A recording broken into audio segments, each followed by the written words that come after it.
Hello everyone. Hello everyone. I'm finally going to talk about a topic today I've been meaning to talk about for a long time. It's an extremely important topic in digital music processing, which is pitch tracking, or more accurately, fundamental frequency tracking. And this is a problem basically of figuring out what note somebody's playing to a very fine granularity. And this has a ton of applications. So we can think about, music making, for example. This can help you to tune your guitar. But it can do even more exciting things like make an autotuner possible. So if I want to make an autotuner, it's important for me to know what note that you're playing so I can change that note. You can also use it as an aid for practicing. If I'm playing my violin and I have a particular score, it can tell me if I'm playing the right note. There's also a lot of aspects in music analysis, or music information retrieval as it's called. Like, can I look at vibrato? So analyze vibrato, or some other effect that people are doing with pitch as they're playing. I can go even further and do automatic score transcription. So just based on an audio recording, can I make musical notation to describe the notes that you're playing? And there was even a paper at last year's flagship Music Information Retrieval Conference that talked about the complexity of pitch over time. So they used fundamental frequency tracking, and you can see it plotted that here, the fundamental frequency of a note that somebody's playing or singing over time.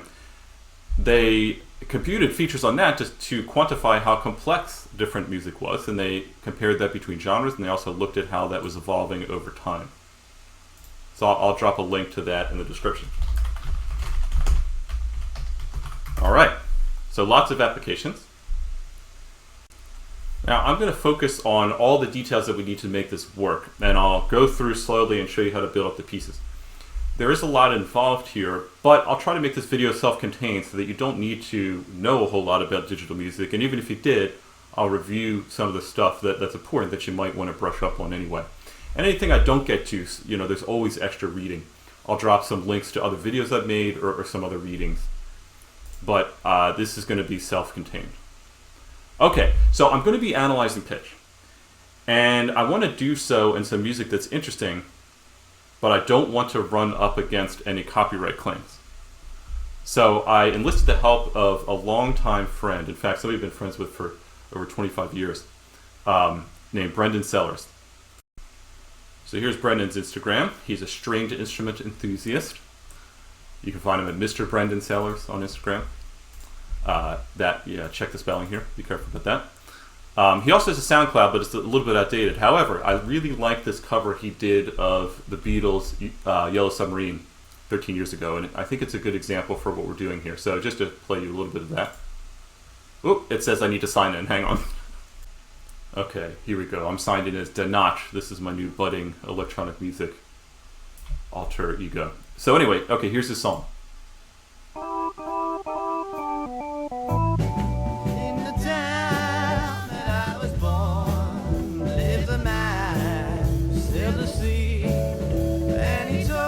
So he is quite the talent, and he's a one-man band there. So all those tracks he's created and mixed himself. But actually, I want to focus on the singing because that's really what I'm going to be doing pitch tracking of. So what I did was I applied Meta's tool, which is called Demux, which can actually take music and mix it down into its individual tracks, including vocals. And so if I show you, this is what I'm going to be analyzing.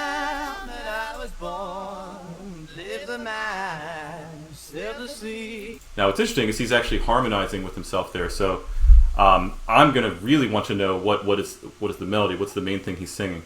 But the harmony will make it a little trickier, and so that'll be an interesting example. But to start with, I'm going to give a simpler example, and I commissioned him specifically to sing a cover of just the vocals of Cher's Believe.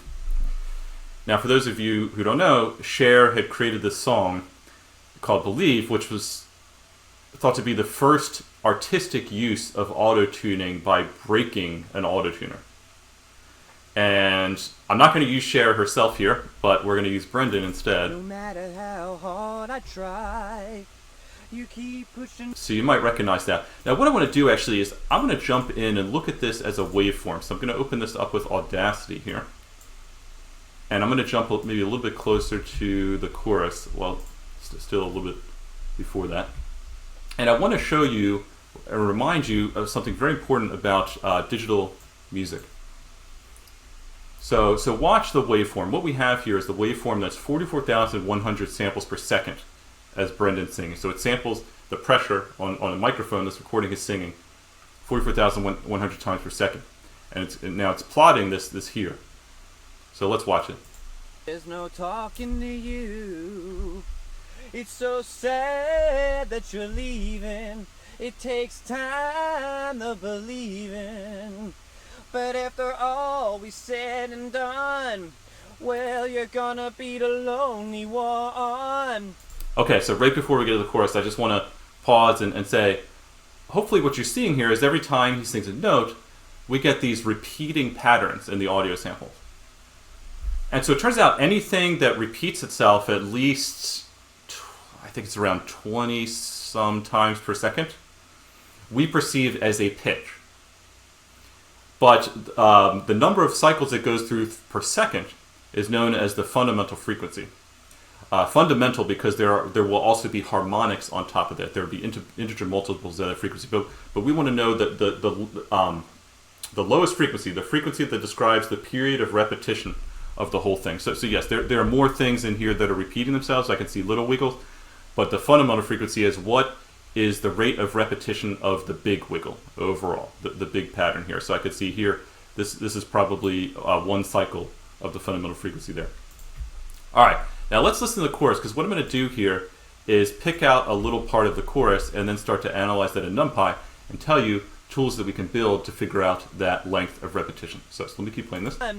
Do you believe in? Do you believe in life after love? Okay, I like this. This is like a nice sustained note. So let's pick some of this out. Okay, cool. So I'll start at maybe 31 seconds. So let me jump into this notebook here. I'm going to load, as I said, Brendan's audio at 44,100 samples per second. I'm mixing it down to mono. This is actually stereo audio here, but it's going to be a combination of those two channels into one. Okay, and I said, what did I say, 31 seconds? Okay, cool. So what I can do is say, all right, this starting index I want to be at is going to be the sample rate times 31 seconds. That's how many, 31 seconds times 44,100 samples per second gets me to the sample at which I want to start to look here. Now what I'm going to do here is define something called a frame. So one thing you notice as we're playing this, of course, I can feel something. He changes the note that he's singing over time. And so we don't always expect the same frequency. We want to know how this is changing over time. So what we're going to do is look at this in very small windows. And so I'm going to define something called a frame here. I'm going to make this 40 to 96 samples. And then I'm going to define something called a window. We'll see more what that is in a second. I'm going to make that half the frame length. Okay. But let me extract this little frame of audio here, and we'll see if it looks like what we saw a moment ago in Audacity.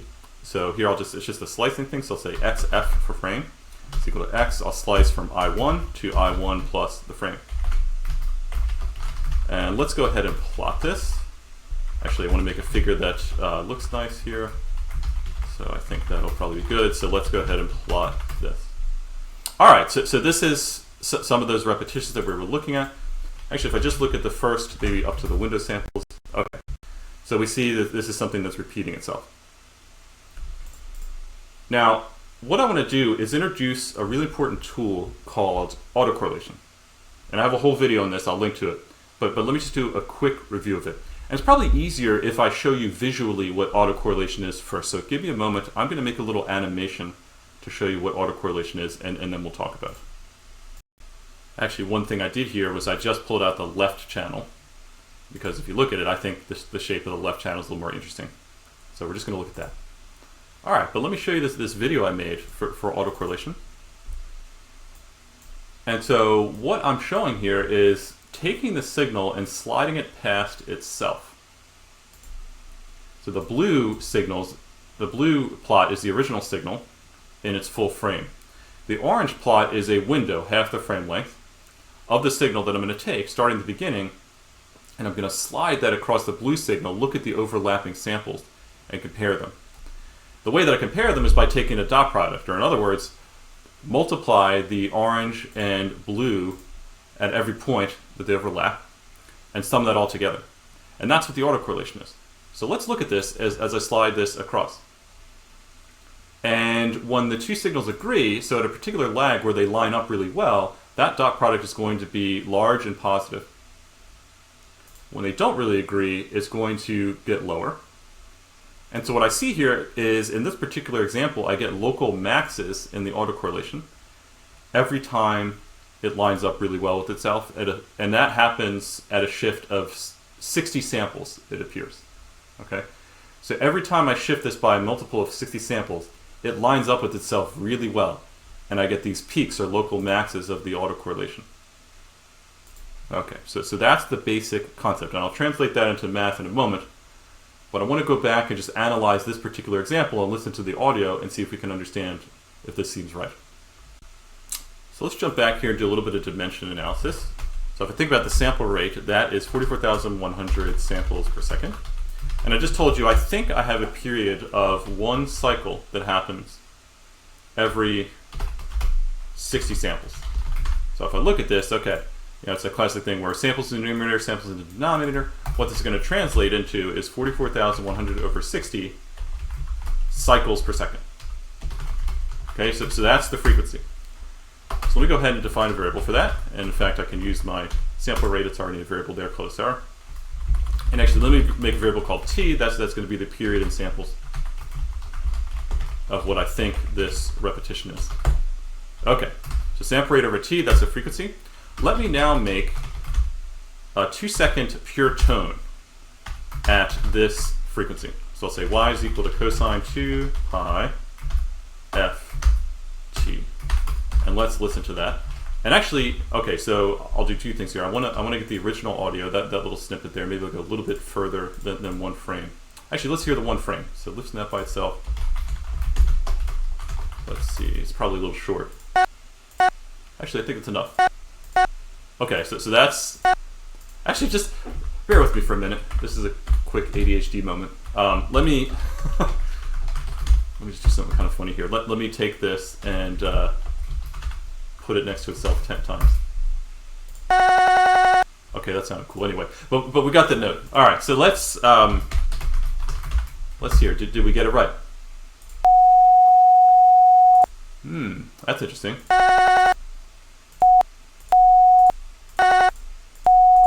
So, if you're listening carefully and you've had a little music background, you might recognize this is actually an octave. This is an octave of this. What that tells us is, this is one octave up. What we've done is actually taken twice the frequency or half the period. And if you had a really sharp eye, I didn't even notice this at first, honestly, until I listened to this a moment ago. What you'll notice in this autocorrelation plot is, okay, when I shift 60 samples, I definitely get a local max. It definitely agrees with itself. So let's look at that for a second. Seems like it lines up pretty well. But if I shift it by 120 samples, it lines up with itself even better. So this is very subtle, but actually there's a little bit of modulation happening between every 60 sample interval. So let me let it keep going. And you see how there's this like one every other of these peaks here is a little bit lower than the next one. So it kind of has this one every other pattern. And so really, I accidentally picked out a harmonic or an octave in this case, but you can get other harmonics too. So this is one of the pitfalls actually of a lot of these techniques, that they're going to have to try to figure out how to rule out harmonics. So what I'm saying here is if I go to 120, that is the true fundamental period with a corresponding fundamental frequency here. So let's listen. Let's listen to it one more time. Versus this. So that sounds about right. I think I'm hearing it as an F sharp. We can compute this actually by going back to the equation. We remember that in terms of pitch, the fundamental frequency is equal to 440. That's our reference frequency usually. So let's say fundamental frequency is equal to 440 times 2 raised to the power of the note number over 12. And so that, if we take the log of both sides, or log base 2 of both sides, what we'll get is that log base 2 of f is equal to log base 2 of, or actually I'll just put it both on one side. Log base 2 of f over 440 is equal to p over 12. And then of course I can multiply both sides by 12, and so I get that the note number is equal to 12 times the log base 4 of 440. So that's going to give me how many half steps I am away from 440. I'll link to another video on this for those who are a little rusty on it, but at least this gives me a way to compute my note number. I think it's an F sharp right below A. So it would be A, G sharp, G, F sharp. So that should be 3 half steps below A. Let's see if I'm right about that. So F, first of all, I see that that's below 440, so I'm on the right track. I'm going to say 12 times np.log 2 of f over 440. I see -3. Okay, I was pretty close. Nice. All right. So I do have absolute pitch, but you don't need that. Just use, because we're gonna what we're doing is creating a system to replace that ability, right? Okay. But now this whole time I've still been a human in the loop. I've been making decisions. I've been inspecting the autocorrelation and picking up peaks and so on and so forth. But I would like to automate this whole process so that the human doesn't have to do anything except say, hey, what's the fundamental frequency?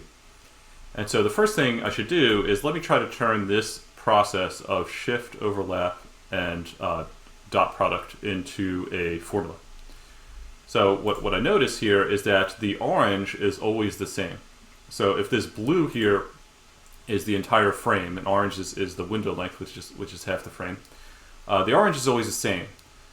But the part of the blue that I'm cutting out has actually shifted to the left. It's a little bit ahead.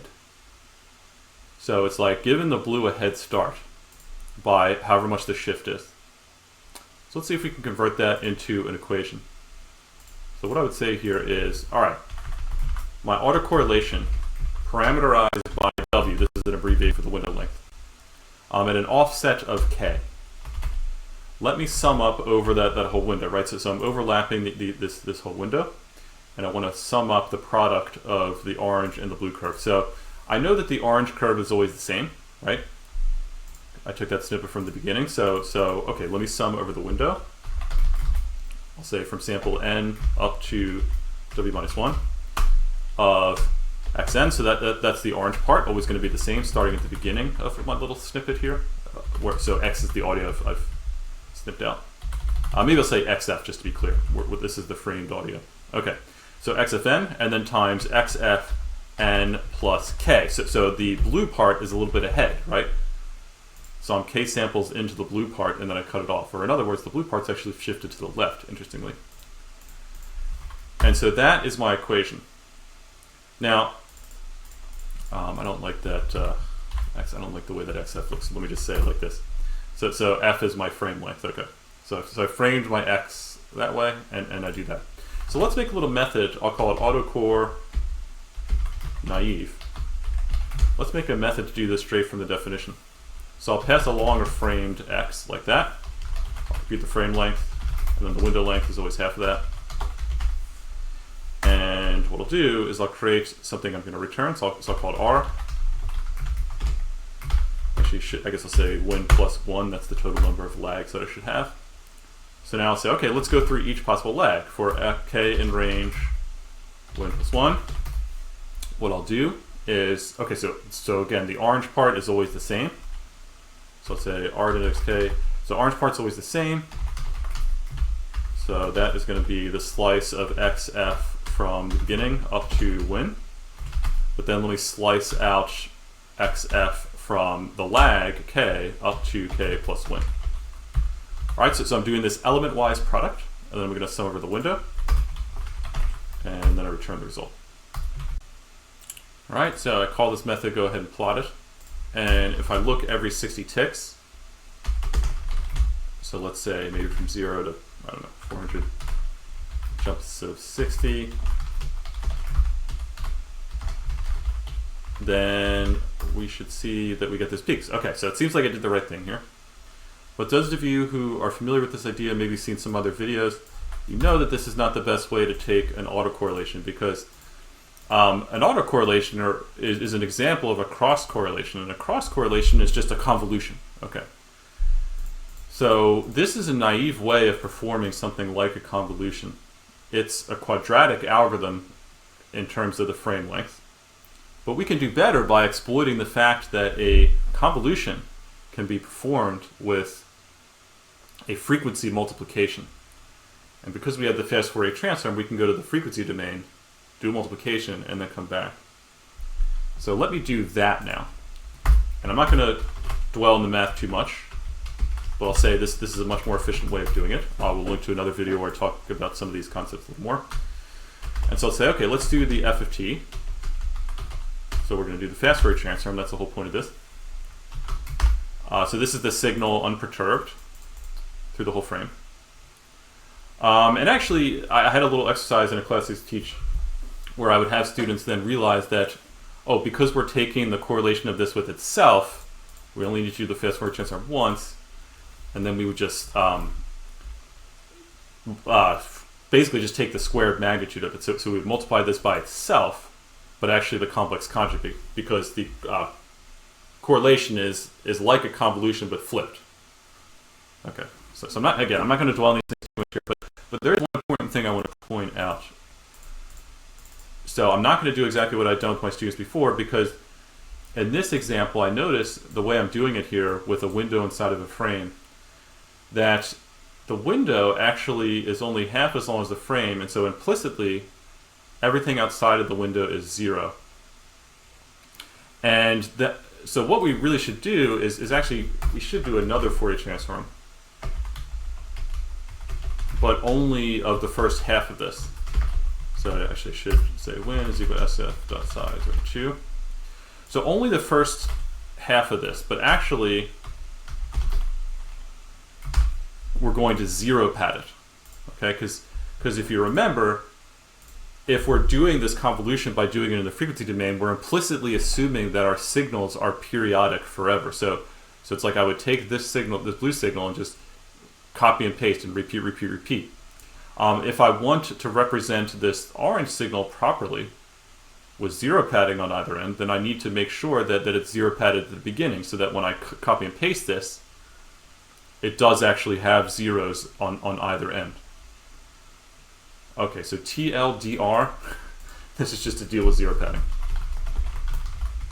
with a window and a frame. All right, so I'm just gonna kind of hack this, and this is gonna do the 0 padding. Okay, great. So now what I need to do is I'm just gonna say, all right, as I mentioned, correlation is like convolution. Convolution gives rise to multiplication in the frequency domain. The only difference is with correlation, it's the opposite. Although for some reason everybody in deep learning calls that convolution, so it's very confusing. But anyway, in this context, what we remember is it's just that we have to say, okay, I'm going to take the inverse Fourier transform and go back, but I have to say it's A times the complex conjugate of B, because that is going to deal with the flip, okay? Compared to convolution.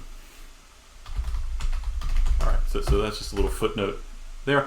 But anyway, so what I'm really hopefully promising you here is that this should give the same answer, but that it'll be faster. Let's see if that's the case. Hopefully I got it right. Let's put it as a dotted line on top.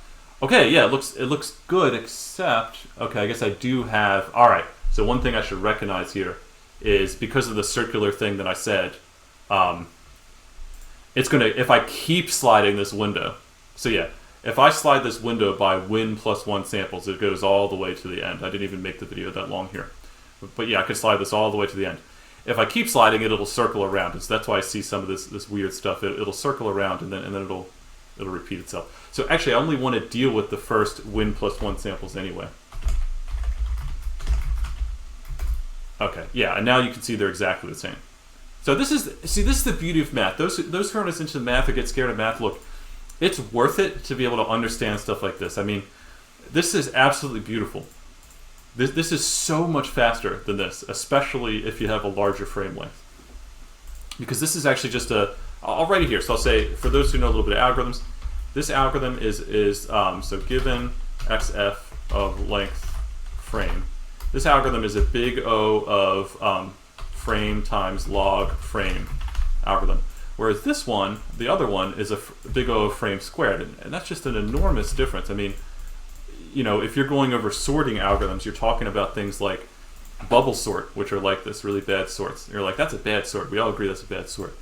And then we say, oh, well, there's this beautiful sort called merge sort.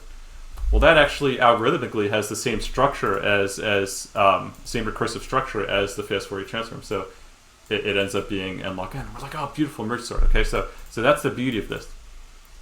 Okay, good. So that's what we're going to use from now on. All right, let's talk about how to deal with the fact that the notes are obviously changing over time. So we're going to have to do this autocorrelation in a bunch of different frames, one after the other. So I'm going to make a little method here called frame audio. It's going to take in the audio and the frame length. And it's going to take up one more parameter here, which is the hop length. So this is the number of samples to advance from one frame to the next. So let's figure out first how many frames do we have. So that's going to be the number of samples in x minus the frame length divided by the hop length plus 1.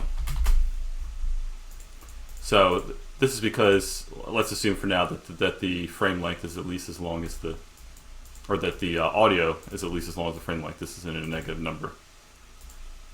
So this is how many times that I can advance my hop forward.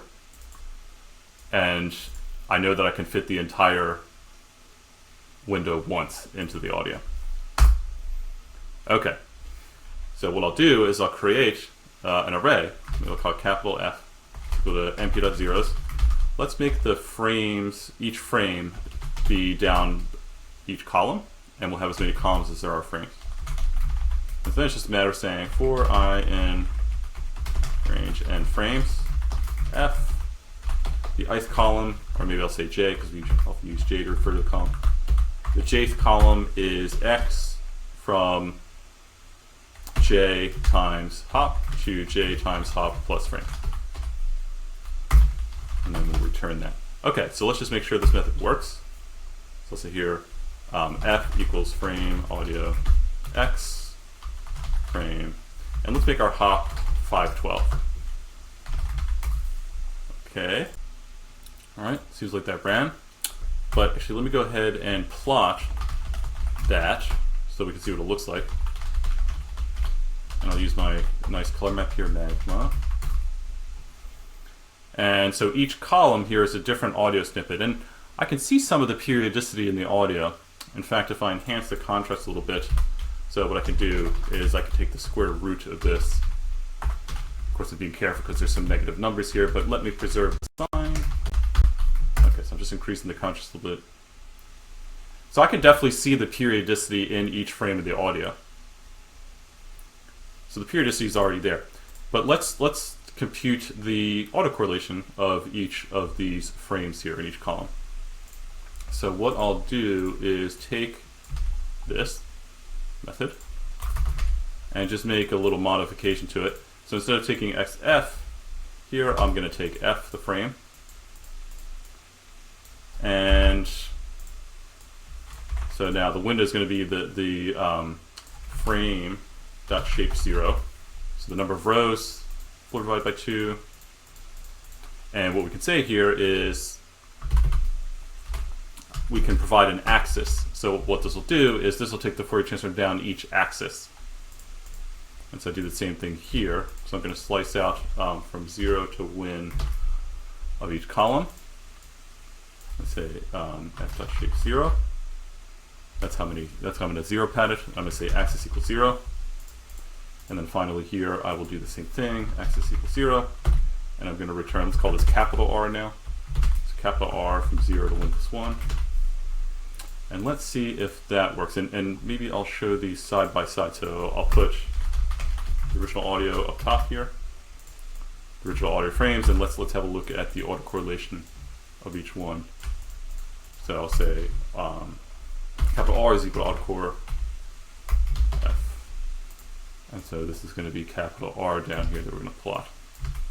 Okay, let's see if that worked. So it takes a second to plot these because the images are kind of huge. But okay, so it looks like we've done a little bit. I would say, you know, as you've noticed, the autocorrelation is periodic if the original signal's periodic. So we can definitely see the periodicity in both, but maybe it's getting a little bit clearer in the autocorrelation. Now, one issue, though, is that the loudness of the sound fluctuates. The amplitude of the sound fluctuates. And that's particularly a problem if the amplitude starts to fluctuate within a frame. That can really cause the wrong max to kind of go down. So really, this is somehow the max that we want. But we could get tricked by, you know, this is a harmonic or maybe a subharmonic. We might think the period's slower than it is, so based on amplitude fluctuations. And also, by the way, the autocorrelation also always peaks right at the beginning. If we go back and look at the video, you know, of course, when the thing lines up perfectly with itself, there's going to be a peak, right? I mean, you can't get any more agreement than with itself exactly. So those are a couple of issues. Yeah, we really got to worry about that. Don't always pick 0 when we're looking for the overall max, and don't get mixed up with the harmonic. So that is what YIN is going to address. YIN is going to try to take a few more steps beyond this to improve it and address those things in particular. So let me actually just take that code out so I can show you steps. So the first step of YIN is just to do the autocorrelation. Okay, but now YIN is going to try to do a modification to deal with some of these amplitude fluctuations that can happen within a frame. So we're going to go back to the original definition of autocorrelation, but tweak it a little bit. So let me copy and paste this down here. And so originally the autocorrelation compared things by doing a dot product. And when the dot product was maximized between a frame and between a window and a shift of that window, we thought that that was good agreement. But now we're going to change this a little bit. Instead of doing the dot product, what we're going to do is the squared Euclidean distance. Or in other words, we're going to take the squared difference between each sample and the shifted version that it's lined up with. So what will happen here is if there's good agreement between a window and a shifted version, these should be close to 0, either positive or negative. Squaring, though, makes them all positive.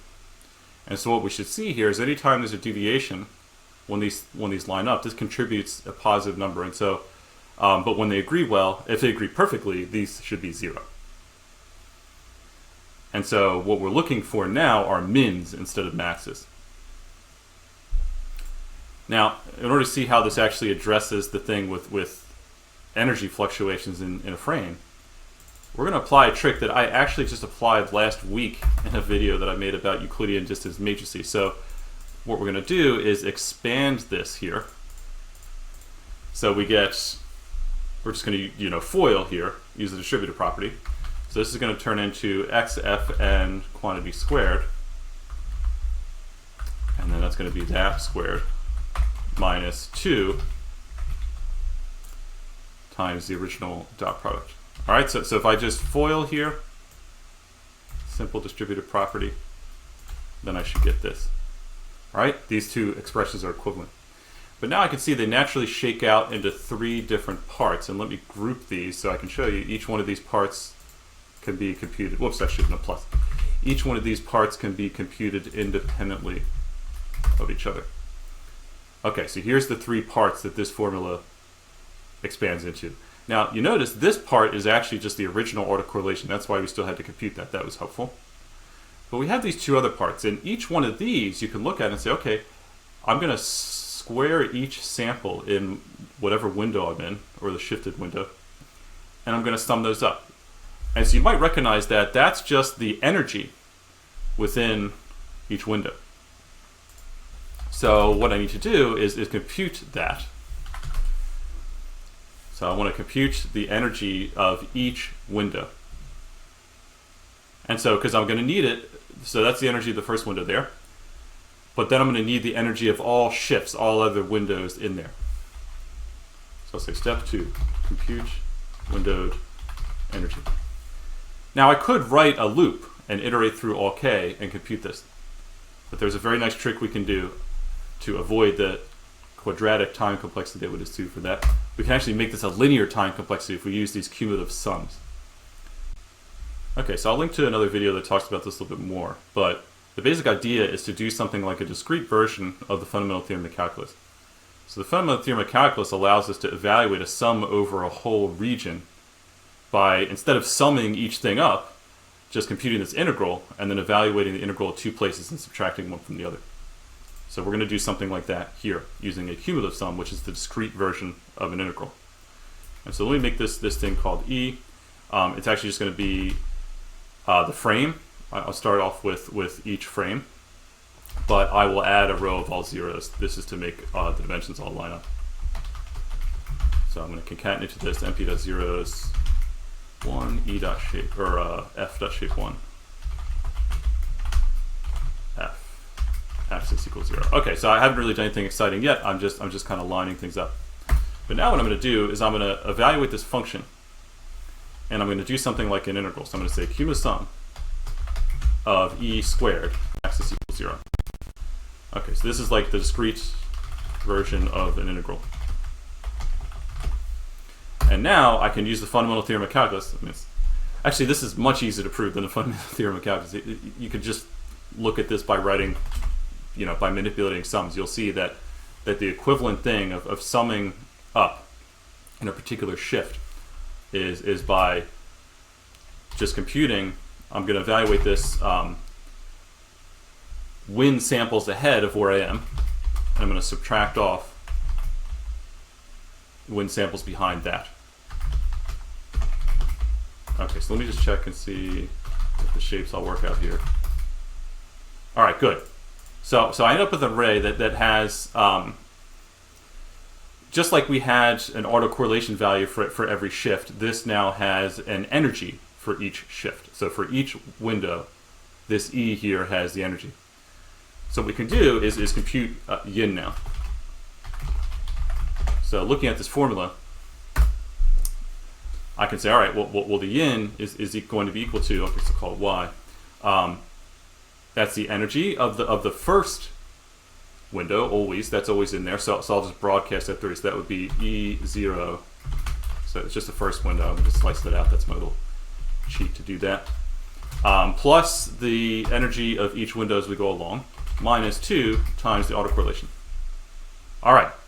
So let's line that up and have a look at that compared to the original stuff here. So, and in fact, I don't need to worry about the sign anymore because YIN should be non-negative, right? If I look at this formula, I'll never get a negative number. Although it is possible that I'll underflow. In fact, it'll probably, if I take the square root, it's probably going to yell at me. Let's just see about that. Now I feel like I'm repeating myself from this other video I made. It's pretty funny. So it probably will yell at me. Yep, it doesn't yell at me, but that's just because of numerical problems. Sometimes this could be a negative number. All right, but anyway, so what I'm trying to convey here is that these are somehow on a more equal footing than they were before. And you can see it because it's taken the autocorrelation, but then kind of dealing with mitigating it by what's the energy in each window that is involved in this correlation here. Okay, so that deals with some of the window fluctuations.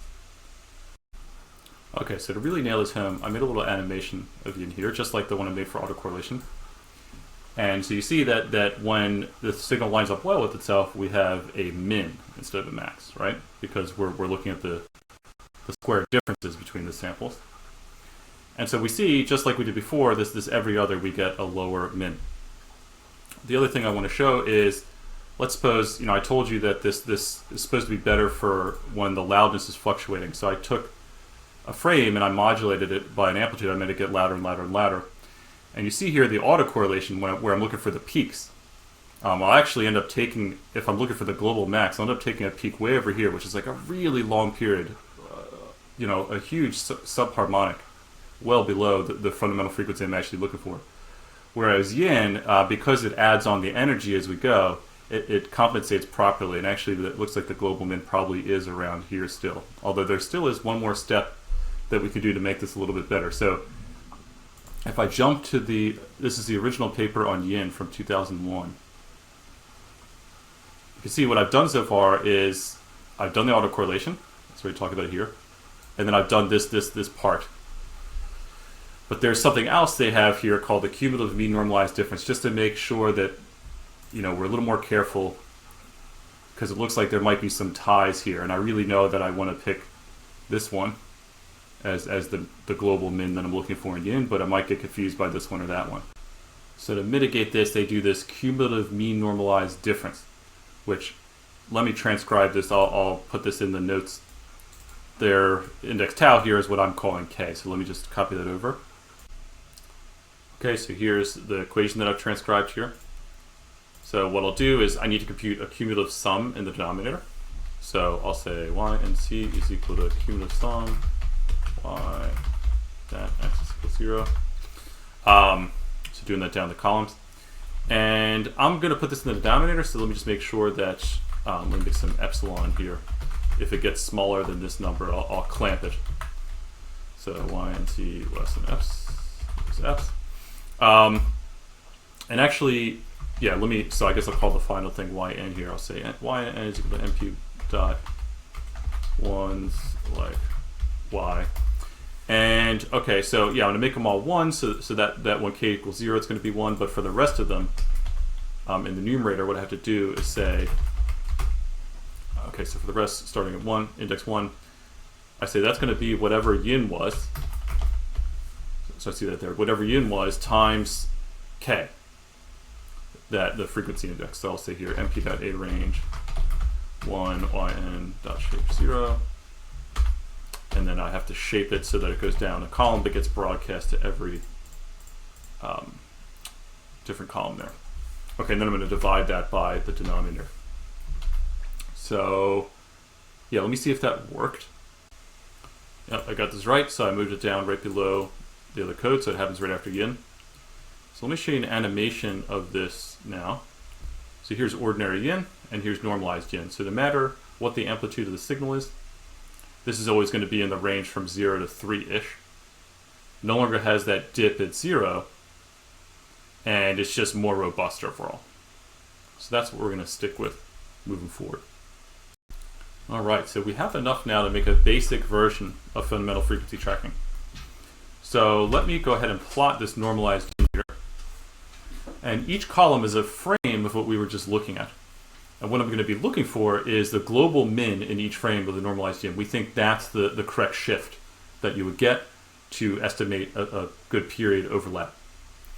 So I could do that in code, actually. I'll say, okay, my estimated period, my estimated shift in samples is just the arg min, the shift that achieves the minimum normalized yin in each column. So I'll say x is equal to 0.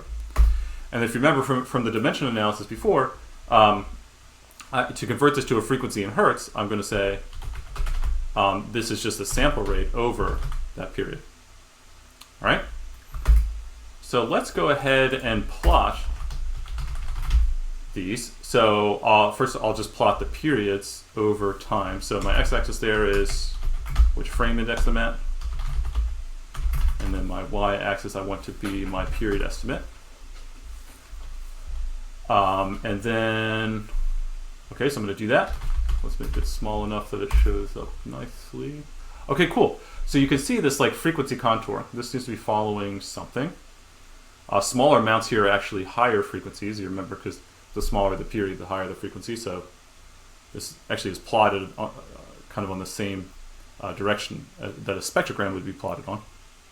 I do see some noise, especially in the quieter regions. That makes sense because there's not really much happening.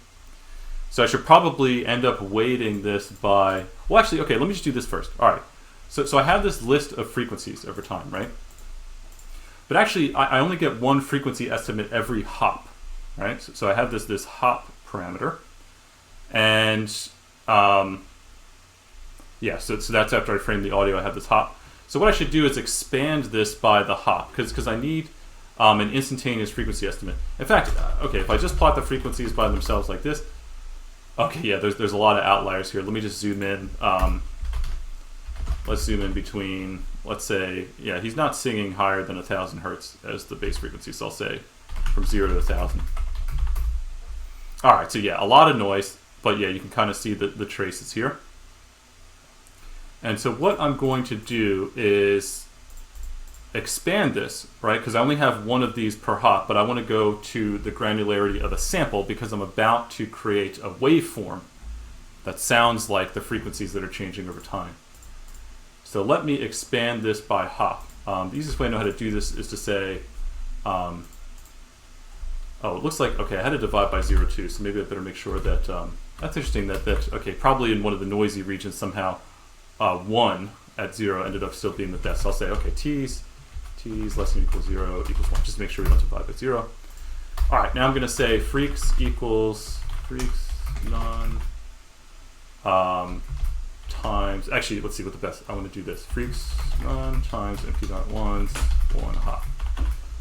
Okay, this is kind of a mouthful, but it's just expanding so that every frequency estimate takes up hop samples. So the shape of this should look exactly the same, but now I've sampled it much more finely. And yeah, you see I have a lot more samples. Okay, so now I have a frequency that's changing over time.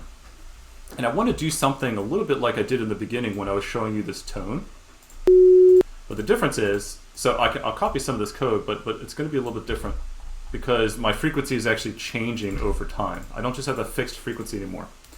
And so, I'll link to another video, but if you remember, the frequency is the derivative of instantaneous phase. So therefore, to get instantaneous phase, we need to integrate the frequency. So what I'm going to do actually is say this phase is going to be the cumulative sum of these frequencies, and I have to divide by the sample rate. This is like doing an integral. The width of each rectangle is 1 over the sample rate, and then the height of each rectangle is whatever the instantaneous frequency estimate was. And so then I just say, okay, this is 2 pi times phase there. Okay, let's see.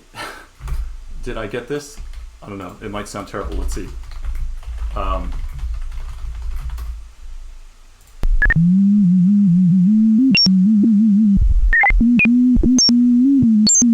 Okay, all right, cool. so this is kind of working. If I listen to the original audio, let's listen. No matter how hard I try. Okay, so let's just listen to that part. Okay, so not bad. Yeah, of course, you hear some squeaks here and there. That's when it gets too quiet and the estimate gets screwed up, probably because he's in between notes. Now, a simple way to deal with that is actually just to scale the amplitude of this little waveform that we're making by an estimate of the amplitude of the original signal. Because right now, this thing has the same amplitude the whole way through, but let's make it a little bit quieter when it's in between notes so that kind of hides the mistakes it's making a little bit. So what I'll do is make an estimate of the amplitude by computing something called the root mean squared energy sample by sample. And I'm going to do something very similar to what I've already done to compute the energy in Windows. I'll take the cumulative sum of the original signal, and then what I'll do is I'll say, okay, RMS equals RMS hop minus RMS. So I guess, yeah, it's really up to me in how big of a window I want to compute the energy, but I'll say let's I need some samples of context to do this, but I'll say hop for now. And then, okay, let's say, so I want to make, I'll say RMS less than 0 equals 0, so I want to do the clamping because I'm going to take the square root in a second. Because what I want to do is say, okay, let's actually make this be the mean. So this is the mean energy in a window of length hop, but I want to take the square root of that. Let's see what I do wrong here. I meant to say from 0 to negative hop. There we go. Okay, good. Great. And this is probably not exactly the length of y here, so let me take the min of those two lengths. And yeah, let's do that. And then I'll say y is equal to y from 0 to n times RMS 0 to n. Okay, so this is going to scale this waveform I'm making by the amplitude. So let's have a listen to this.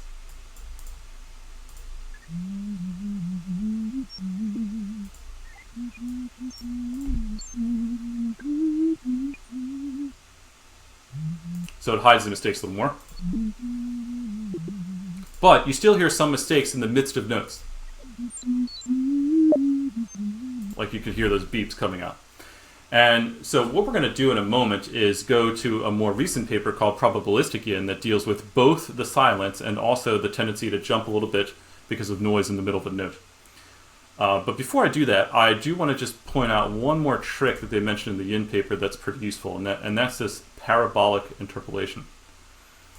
And so the last thing that I'll do is I can actually refine my frequency estimate a little bit beyond where it is. Right now, it's limited, if I look at what I'm doing, it's limited to being an integer number of samples for the period, right? So it's like, okay, which integer shift worked the best? But what if my best shift wasn't 60, but it was actually like 60.3? If I went in between 60 and 61 a little bit, maybe those things would overlap a little better. And so parabolic interpolation is meant to address that. Okay, this is a common trick, and it's worth deriving. So let me actually go into Inkscape for a moment here and derive this. So what we're going to do is so we have a point in the normalized yin, and then we have the one right before it. So, this is a lag of, say, 60. Then this would be a lag of 59, and this would be a lag of 61. But let's just lay them out on the Cartesian grid so that the x-coordinate here is -1, and then the y-coordinate I'll call left. That's the point to the left of me. And then this one I'm going to put, this one I'm going to put at x-coordinate 1, and I'll call that right. And who knows what it actually is, right? I'm just kind of drawing it like it looks like a parabola. Maybe I'll move this down a little bit. And then this one here, I don't know, again, it doesn't have to be at the origin.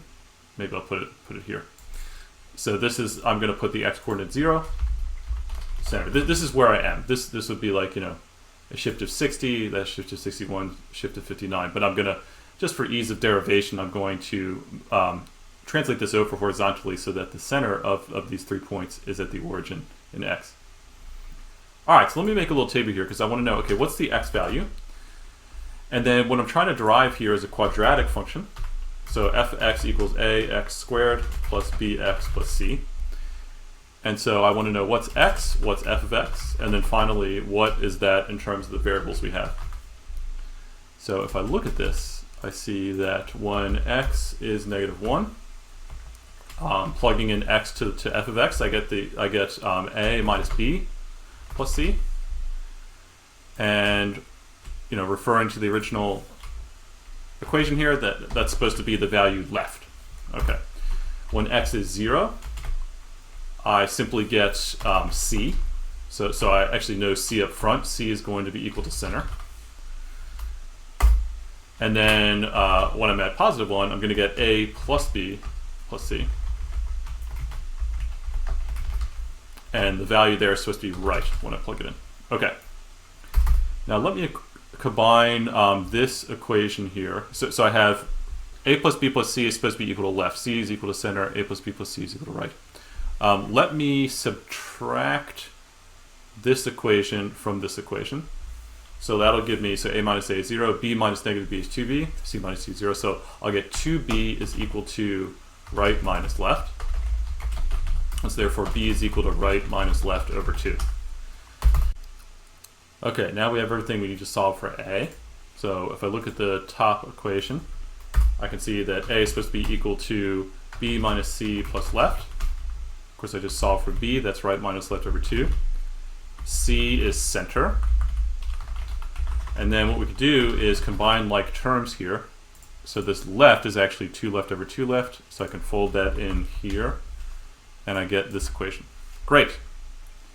So now what remains to be seen is how do I, from this equation that I now have an explicit form for, how do I determine the x that achieves the min? Because what I'm saying is somehow that min is not actually going to be at x equals 0 here at the center. I'm like, it might be slightly to the left or slightly to the right.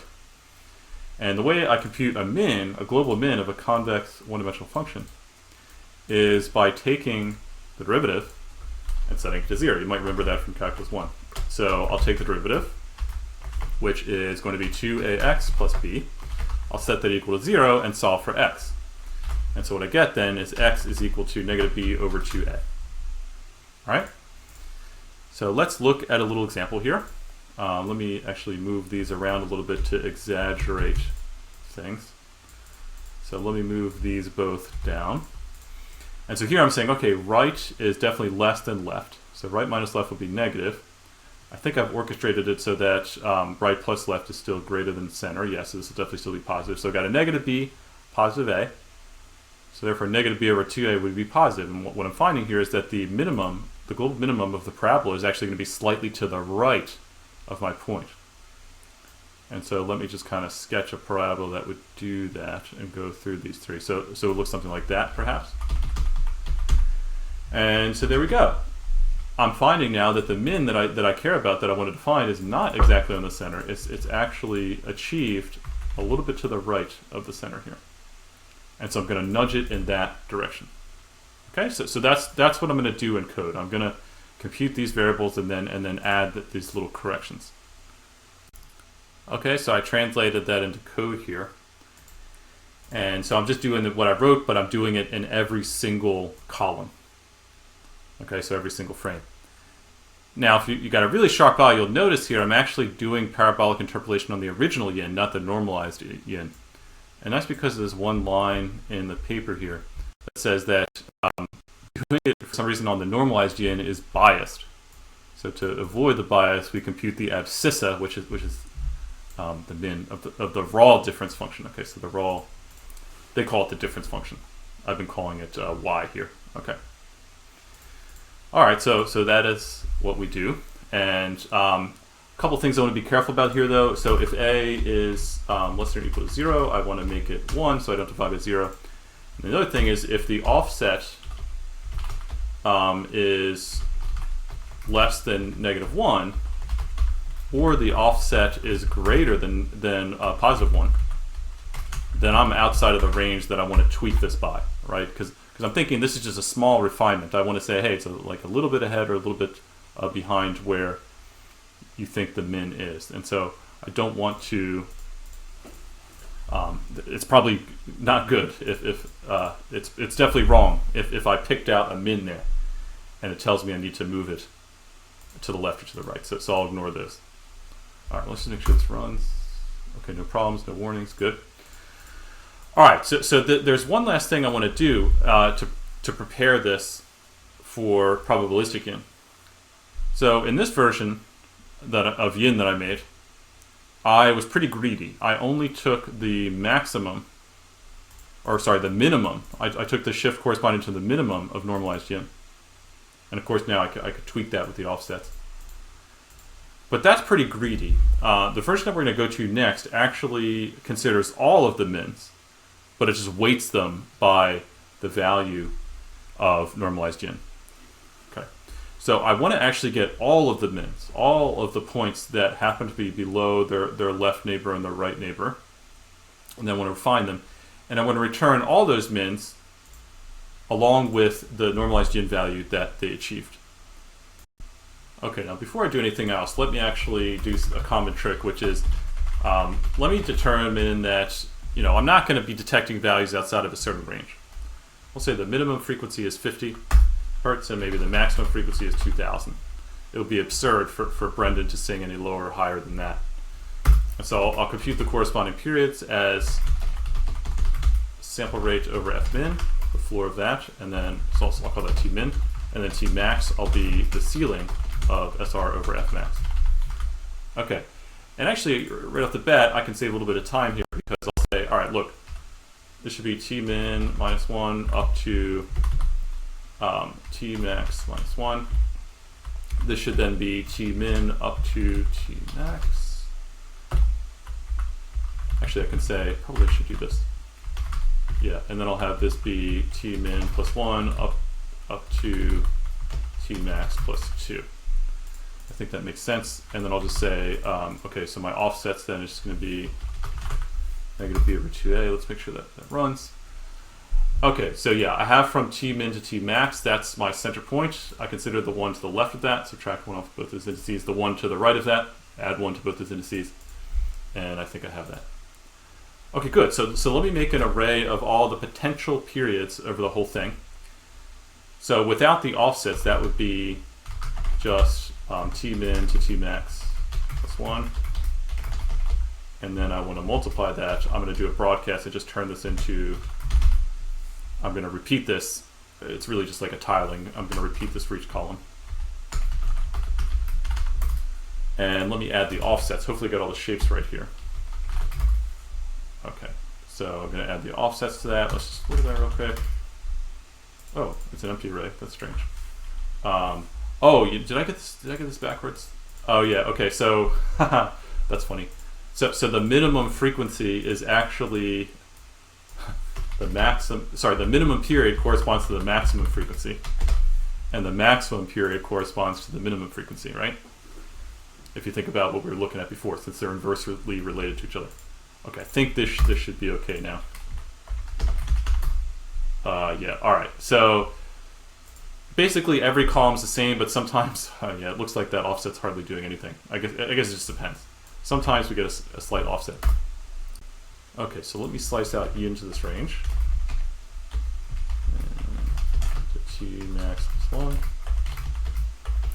And let me now come up with an indicator function to say which of these periods is actually a min.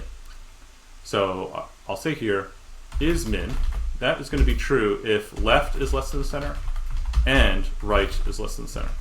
That is the definition of a discrete min, and that corresponds to the picture I showed a moment ago, right? So this is less than that, and it's less than that. Great.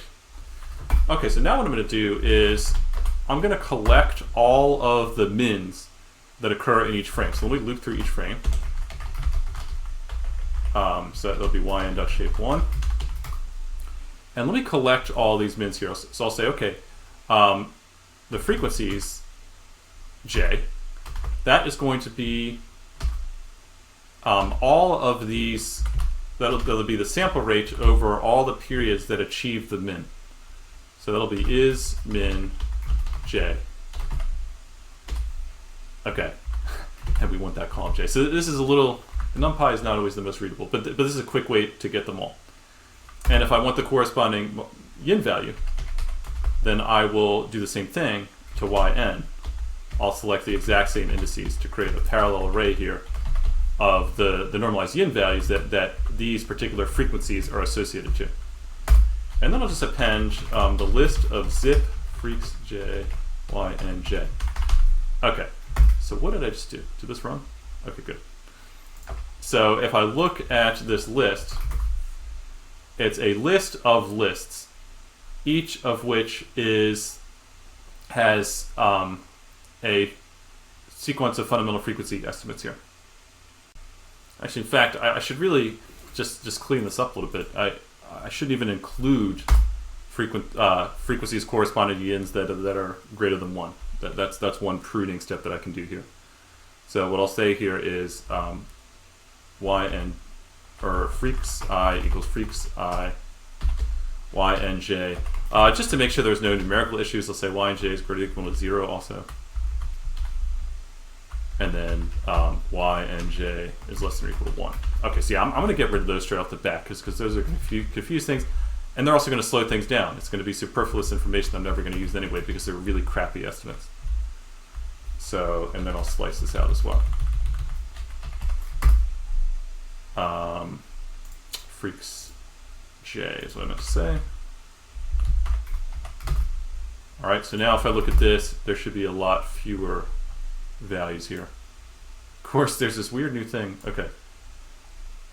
All right, anyway, good. Okay, so yeah, I'm still seeing some close to 1, but if I keep scrolling here, maybe I'll find one that is a little bit smaller. Okay, I don't know if these estimates are any better. What I should do, though, is make a little scatter plot.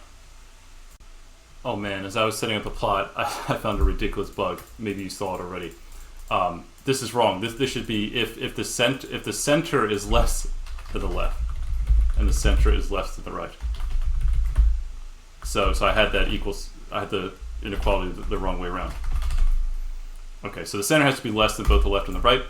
If I do that, then I get a very nice plot when I plot all of the points that I actually get. So this is going to be the input to my next algorithm. I can kind of see the fundamental frequency contours where the normalized yin is very small, and then I see some noise. But I also see some places that are sub-octaves and some places that are octaves and harmonics. And so sometimes those will actually be correct.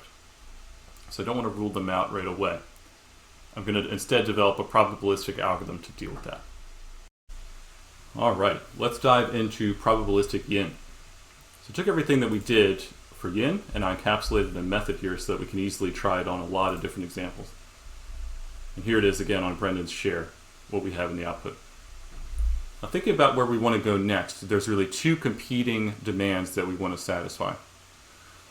Problem with yin was we noticed that it would randomly jump around. So it would be in the middle of a note and then it would go boop and then jump back down. So somehow we want to add a little bit of inertia to the tracking. So we want it to kind of stay where it is and not jump too much. But at the same time, we don't just want to stay at the same note forever. We do want to adapt to what yin is telling us. So somehow we want to move with yin, but kind of be a little bit sticky, a little bit slower with the changes. Don't just let it jump around. And the authors of this paper here realized that the perfect model for this is something called a Hidden Markov Model. And so that's what we're going to use to trade off those two different demands. Okay. So I have a whole video series on hidden Markov models, so I'm not going to go into them in too much detail. But I'll just give you a brief overview. Here's some notes that I wrote on Markov models from my artificial intelligence class. They have a lot of applications. And actually I had an assignment that uses strikingly similar ideas to do beat tracking in audio. So there's another paper called Dynamic Programming Beat Tracking that does something very similar to what this probabilistic yin does with pitch, but for rhythm instead.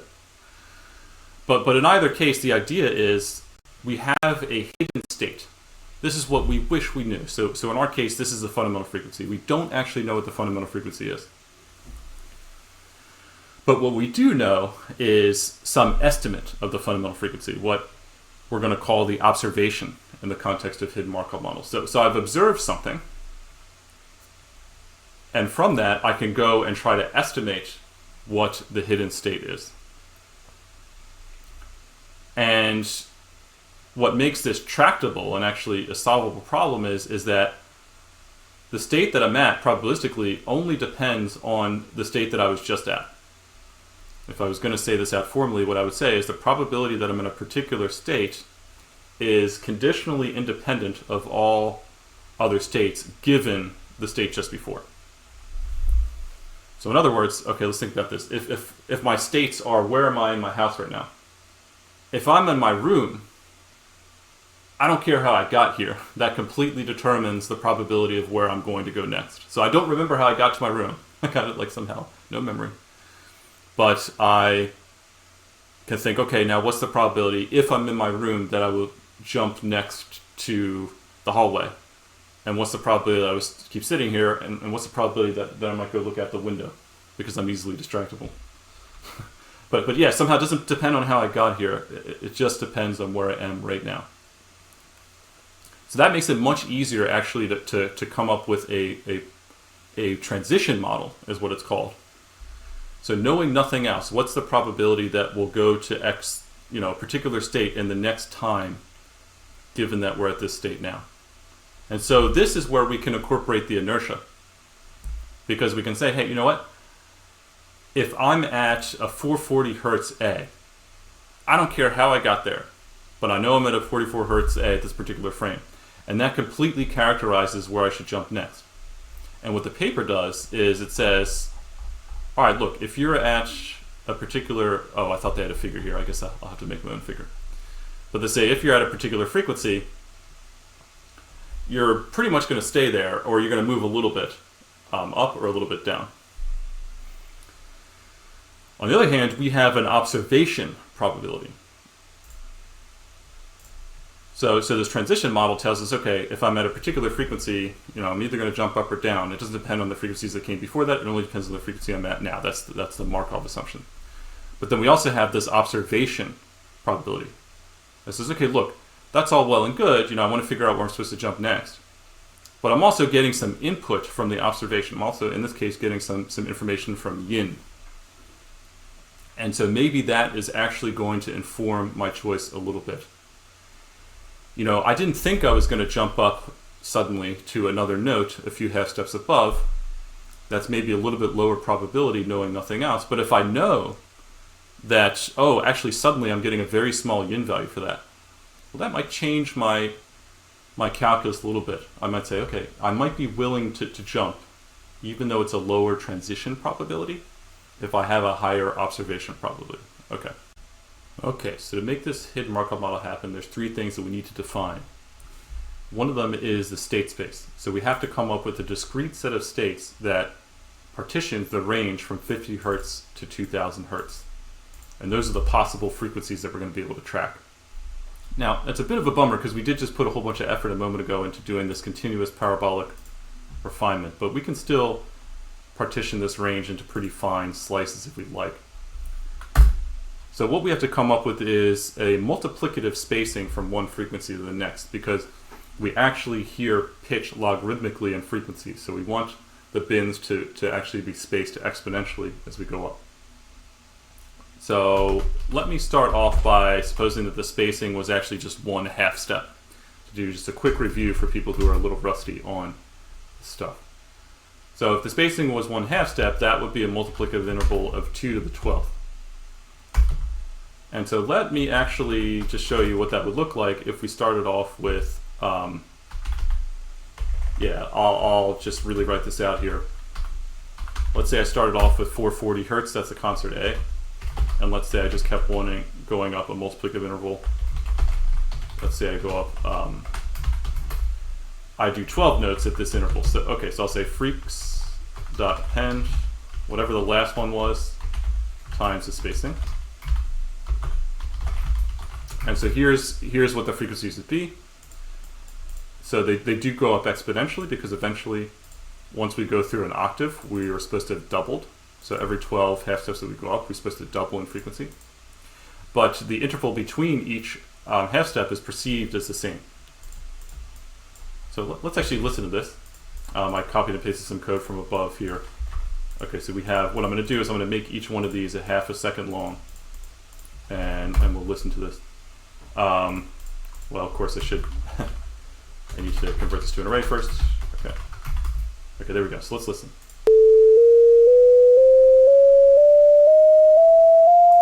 Now that is fine, but it's pretty coarse actually. Those are the only states we would be able to represent. So if you were kind of a little bit off that, and if you're doing something like vibrato, for example, where you're going like a little bit around a particular frequency, that would be bad because it would just round you to that note. Although you could use that for artistic effects, but we want to maybe go a little bit more finely spaced than that. So what I'll do, I'll actually go to 10 times that resolution. I will divide each half-step interval into 10 different frequency states. So now you can hardly hear the difference, but you can hear it's going up slowly. Okay, so we're going to use a lot more states. Okay, so given these three pieces of information, we can calculate how many states there are. Because we can say that, all right, the maximum frequency we're going to get there by repeatedly multiplying by spacing. So that'll be the minimum frequency, and we're going to repeatedly multiply by spacing, which is otherwise known as an exponent. So I'll say spacing raised to the k power. And k is what we want to solve for. How many states does it take to get from f min to f max? So what I'll do is I'll take the log of those sides. Actually, I'm going to divide by f min first. So I'll say log of f max over f min is equal to k log spacing. So therefore, k is going to be equal to log of f max over f min over the log of spacing. So if I look at that, I'll say, okay, k, the number of states, is equal to log of f max over f min over log of spacing. So we end up with, okay, that many states. Let's just round it. And I'll cast as an int here. All right, so let's go ahead and enumerate all the states, and we'll check in on that. So we start at f min, and we keep multiplying by the spacing raised to a higher and higher power. So it'll be a range k. And let's see what we end up with. So we start at 50 hertz, and we end up just about at 2000. So if you wanted to go safe, you could make this +1 if you'd like. That's fine. So now we know we'll go above 2000. Okay, let's talk about the transition model now. So I made a little figure to explain this.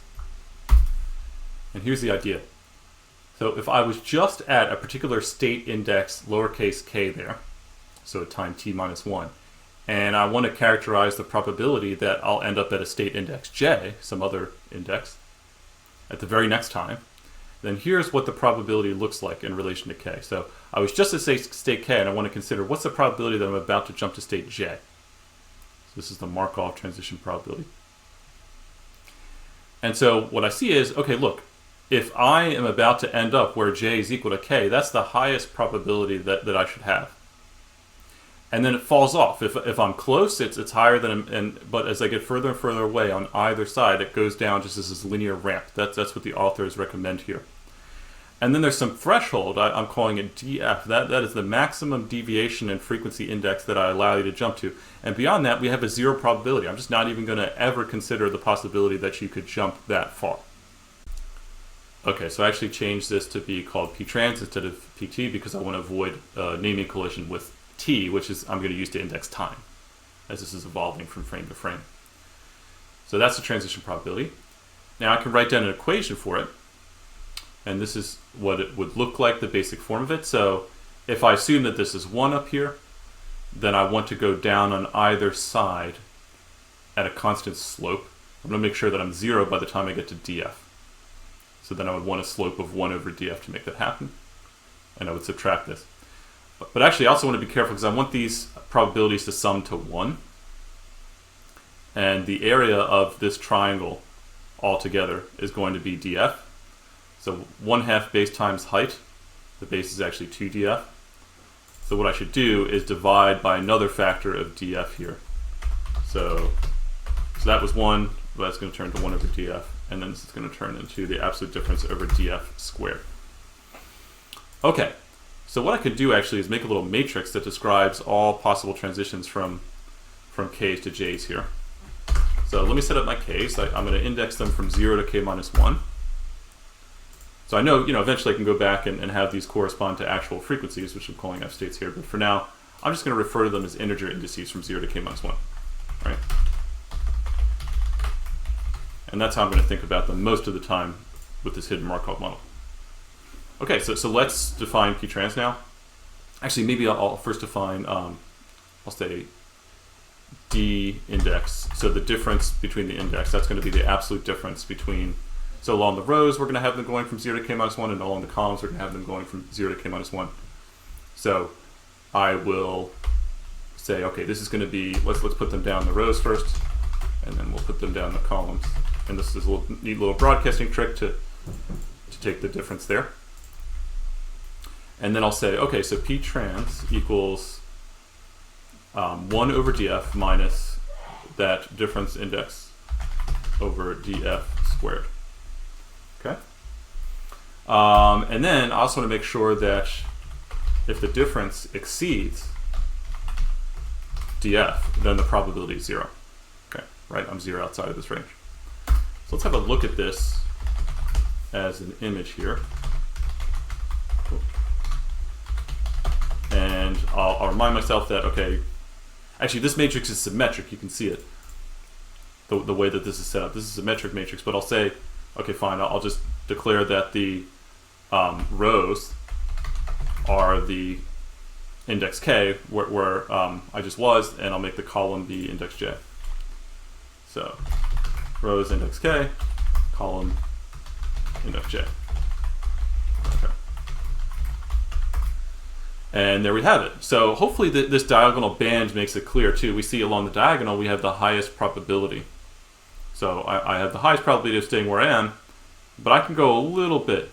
I can go to frequency states that are kind of nearby, but once I get far enough away, there's just a 0 probability of even going there. Okay.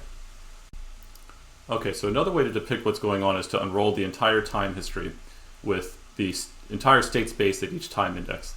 And this is eventually what we're going to get to in the Viterbi algorithm. We're going to represent the entire sequence of states as a matrix which has k rows for all the k possible states and as many columns as there are frames.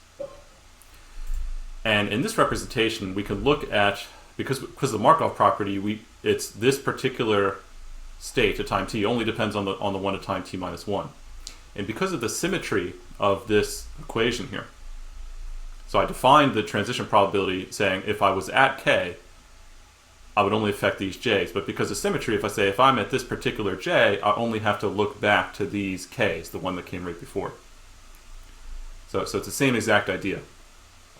And to save computation, because I know the probabilities are 0 outside of this triangle, I only have to consider those states, and that's going to speed things up a lot over the naive implementation of the Viterbi algorithm. Okay, this is great. So we've addressed this smoothness problem where we would be at a particular note and go boop, and jump really far away because we're only allowed to transition so much from one time step to the next. But we haven't addressed that other problem that I showed where the estimates get extremely bad when somebody's not actually singing or playing an instrument. And so in that case, the paper uses a very interesting idea, which I've highlighted here. So they actually duplicate the state space. So for every pitch state, they create another pitch state, which is the unvoiced version of that pitch state. So I'm going to take this entire state space and I'm going to duplicate it. So instead of actually having k states, I lied to you when I said there was going to be a matrix with only k rows. We're actually going to have a matrix with 2 k rows here. And the second group of k rows are going to be the unvoiced states. And so what we're going to do here is, so yeah, these indices are actually now going to be, this is going to be index k in my matrix. This is going to be index k plus j minus df. Okay, so these, just give me a second, I'll add the k's. Okay, so I finished doing that. By the way, this is a capital K, this is the number of states.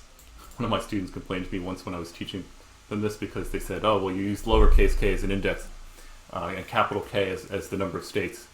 And that's a little bit confusing. And yeah, I agree, but it does keep it concise. Okay, so capital K is the number of states. We have 2k states total. And so here are the unvoiced states and here are the voiced states. Now, as far as the unvoiced states go, it's the same kind of idea. If I'm an unvoiced note, I have the same transition probability fanning out just like this. But what gets interesting is actually at any time, I can jump from voiced to unvoiced. So I can consider, okay, well, if I was actually singing, which unvoiced state should I go to? And it's the same idea. So if I wanted to think, okay, how would I get to unvoiced state k plus j from a voiced state? Well, all these same states would be involved. So give me a moment, I'll draw those arrows properly. Okay, so here we are. When we're considering a particular unvoiced state, we could get to that from a bunch of voiced states whose corresponding notes were within the same range that I've been talking about in the transition model. I can also come back from an unvoiced state to a voiced state. So I can consider the same kind of idea here if I draw these lines. And so really there's 4 cases here. Right, so I can go from voiced, stay in voiced, maybe moving a little bit. I can be an unvoiced, stay in unvoiced, moving a little bit. Or I can jump back and forth between the two, moving a little bit. So really, actually what I've done is really that each state has both a frequency that's associated to it and voiced or unvoiced, but I've just unrolled that into 2 k states. It's really the Cartesian product of voiced unvoiced with k states. Okay, so this is the augmented state space, and these are the allowable transitions. And because we've set the unvoiced states up in the same kind of way we set up the voiced states, where you actually don't drift too much from frame to frame, that makes it so that you can't cheat by going unvoiced for a single frame and then jumping anywhere. That would allow you to cheat and just jump very far. So when we have the unvoiced set up like this, you're allowed to be quiet for a bit, but you can't just suddenly jump somewhere after being quiet. So that's why this is quite clever in my opinion. All right, but there's one more thing I need to consider in the transition model. If I'm in the voice state, I should continue to stay in the voice state with a higher probability than jumping to unvoiced. And if I'm in an unvoiced, I should stay unvoiced with a higher probability than jumping to voiced. So I don't want these solid lines to be on the same footing. I want those solid lines to somehow be a higher probability than the dotted lines. And so to do this, I'm going to define this parameter. I'll call it P sub s for stay. It's actually just going to be a constant, 0.99. So this is the probability that I stay in voiced or unvoiced. And so we can actually write a more general transition. So this is the transition if I'm within voiced or within unvoiced. But now I can talk about how to move between them. So give me a second, I'll tweak this equation here. Okay, so here's me writing it out formally in gory detail here. I'll call this P trans all because it encompasses all possible state transitions. So the idea here is, okay, look, if we're staying within a voiced or an unvoiced state, so if the states are only separated by df, that would be the case both for these solid lines down here and also these solid lines up here. If that's the case, I'm basically going to use the same transition probability as before, but I'm going to multiply it by P sub s. So it's going to go down a little bit because I want to leave a little bit of probability mass for the jumping to unvoiced states or vice versa. So this term says, okay, actually, if I'm in a voiced state, K, but I want to jump to an unvoiced state, which is big K later. So if I'm up here and I want to jump down to one of these states, then I adjust the indices accordingly for P trans, and I have a much smaller probability, actually, 1 minus PS. That would be 0.01. And then likewise, if I want to say, okay, what if I want to end up back in a voiced state, but I was down further in some state K, in an unvoiced state? Well, I would adjust the indices accordingly, and then also multiply that probability by a much smaller amount. So when I do it this way, I make sure all the probabilities sum to 1. All right? So now this actually covers all the 4 cases that I outlined here, and that is the full state transition model. Okay, so a little bit messy when we have to incorporate voice versus unvoiced, but really not too bad if we break it down like this. Okay, we're just about finished here with the Hidden Markov model. There's just one more thing I need to specify before I can code it up, and that's the observation model. So in addition to the state space and the transition model, I need to tell you what to do with these estimates that I'm getting back from YIN. And I need to incorporate some probability based on these estimates to modulate what the probabilities are of being in a particular state. And so what I'll say is, okay, given n estimates from normalized YIN of the form, we'll say fi, yi. So f is a particular frequency that YIN is telling us, and y is the YIN value. So given those n estimates, let's let k sub I be the nearest frequency state in our state space to fi. So it's not the case necessarily that a particular frequency coming back from YIN actually lines up perfectly with one of the frequencies in our state space. YIN has its own frequency states, and also it's doing parabolic interpolation, so this is probably not going to line up perfectly, but the paper says just find the nearest one, find the closest bin, they call it bin. Find the nearest bin of the frequency state. And that's the state that's going to get a non-zero probability here. That's a state that I want to promote because I'm thinking that, oh, I actually am seeing something at this state at this time. So I'm going to use a slightly simplified definition of the probability, but that still gets at the heart of it. So I'll say let the observation probability, I'll say then the observation probability of ki is, so I'll call this P sub O ki. I'm going to make that 2 to the negative yi, and I'm going to define some hyperparameter called mu. And all over n. Okay, whoops, let me get that looking better there. So I have this exponential that falls off.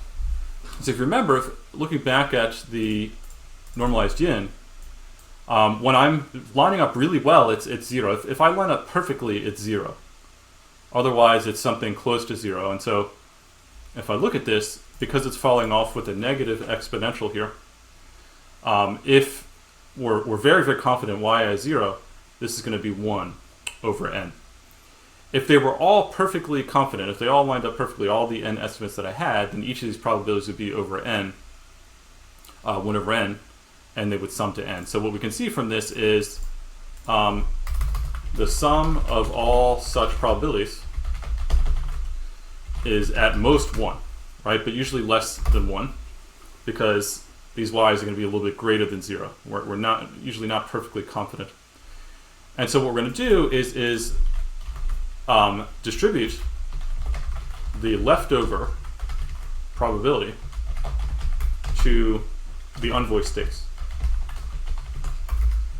So let me define, I'll call it PL for leftover, or maybe POL for leftover probability. I'm going to make that 1 minus the sum of all of these. So I'll do that, the sum over, I guess, I of each of these. Okay, so we have some leftover probability. And so then, actually, we're going to distribute that among the unvoiced states.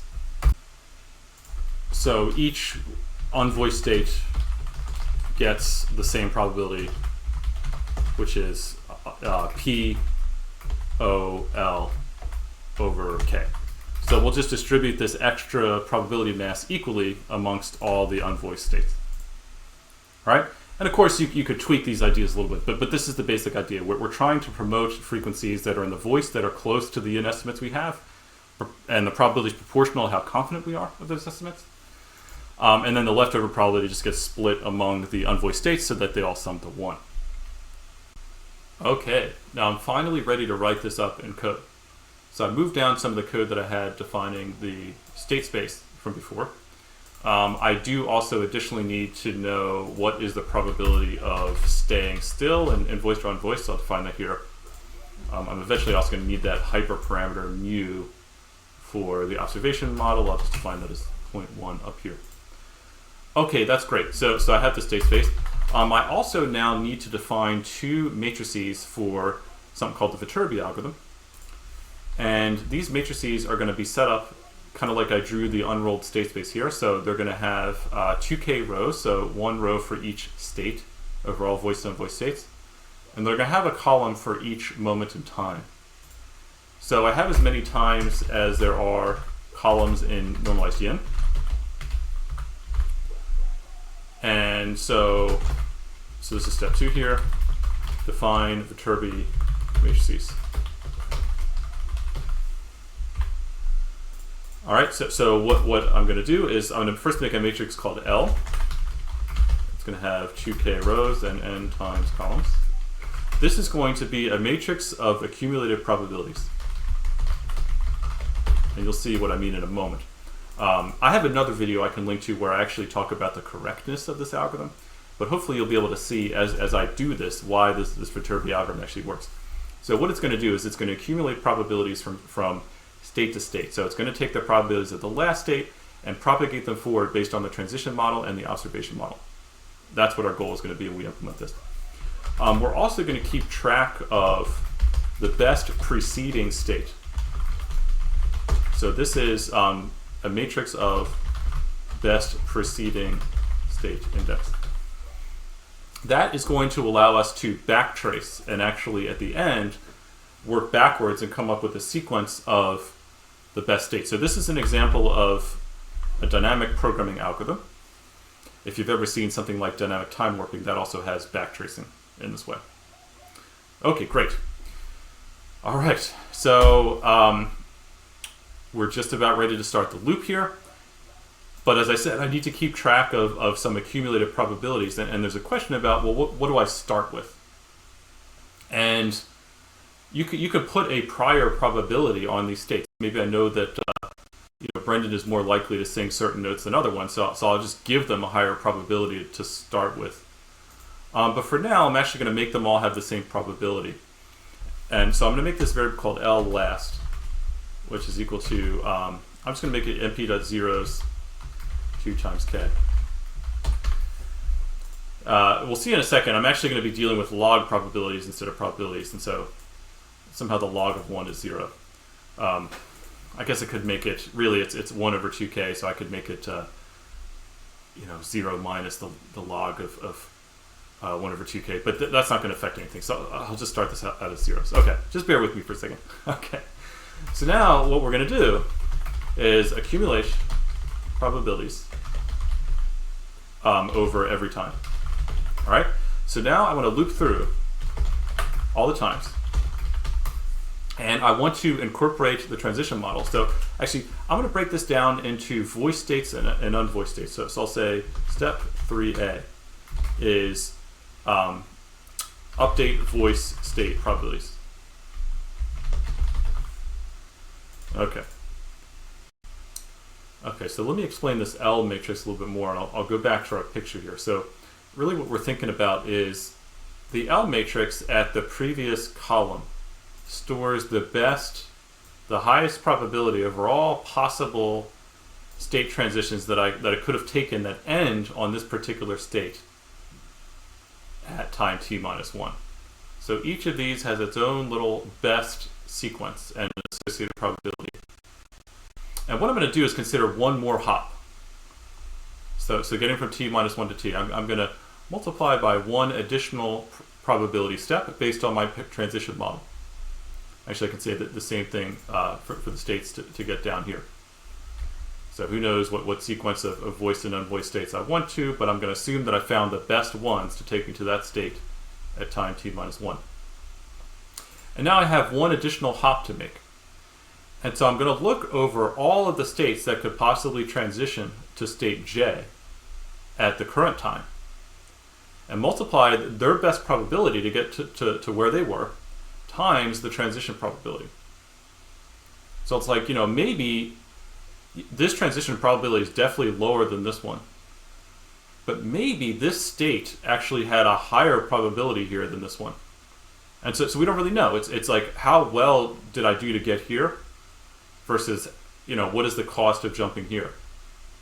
And so those are the two things that I'm going to need to trade off with each other. All right? But yeah, we're making this assumption. It's really the Markov assumption. It's what allows us to implement this as a dynamic programming algorithm. We're making the assumption that I was able to correctly compute the probabilities up to the previous state. I don't need to know anything about the probabilities to the previous state. And so then I can just fix everything and look and say, okay, I know what those probabilities are. I know what those transition probabilities are. Let me find the maximum one. So let me see if I can code that up. And let me focus on so I'm going to have to do the voice to voice and actually the unvoiced to voiced as well. So let me focus on the voiced to voiced transition first. So what I'm going to say here is, okay, so L last, this is going to store the last column of L that I process. So this is going to be like LT minus 1. The reason I stored an extra variable here was because at the beginning I don't have anything. So this I could then incorporate, this is the prior probability. Okay, so what I need to do is say, I need to figure out actually which indices I'm even thinking about here. The only ones that are relevant are the ones that have a non-zero observation probability, because the observation probability is going to kill off anything that doesn't get hit up, right? That's what we were just talking about. The only states that actually I care about are the ones that have a non-zero observation probability. So I actually need to jump up and grab some code from before that I was using to compute YIN. So actually, before I go into any of this, I need to compute YIN. So maybe I'll say step 0 is compute YIN. Let me come up with a better name than res. I'm going to call this all frequencies. YIN, maybe. Okay. So let me pull out all the frequencies at this particular time. That's something I'm going to need. So I'll say all freaks equals all freaks YIN and index t. Okay, so this is going to be the tuples. And I have that variable n, so there's n of them. Actually, let me go ahead and grab, I do need to grab, okay, so maybe I'll say, this is really step 3b. Let's grab the indices of the nearest frequencies for all of the YIN estimates. Okay. Okay, so just to make this really clear, let me write this as a for loop. So I'll say for I, fi, yi, in enumerate all freaks. And so what I want to do actually is compute a list of all the possible j's. And so the j is, the index is going to be found in a similar way to how I figured out how many total states there were in the voice states in the first place. So it was log of f max over f min over log spacing. So instead of f max, it's just going to be f. So let me put this in a comment here so I have it. So let's see, I should have my spacing up here that I've just computed. So now I'll say that my j is equal to round to the nearest index of f max, or so now it's not f max, it's fi over f min over, so it should be the log of that over the log of the spacing. So that's the nearest frequency index. Actually, while I'm at it, I might as well compute also, so really, okay, yeah, this is going to be step 3a. It's really compute observation probabilities, or determine active states and compute observation probabilities. So I may as well also compute, while I'm at it, this observation probability. So I'll make an array also called PO and P.zeros n. So yeah, so I've got what the index is, and then I can say that PO, okay, so yeah, say j z index I is equal to j. Just maybe it's a little bit clearer if I write it that way. And then I'll say PO at index I is equal to 2 raised to the negative yi over mu over n. Okay, cool. So I have my active states and my observation probabilities. And so now I know I only need to deal with these particular state indices when I compute the probabilities at this column of the L matrix. Because all the other ones are going to be 0. I know that the observation probabilities are 0, and it's just going to kill them. Okay, so now I'm ready to try to update the probabilities from voice to voice states. So I'm going to express something in NumPy very succinctly about how this works.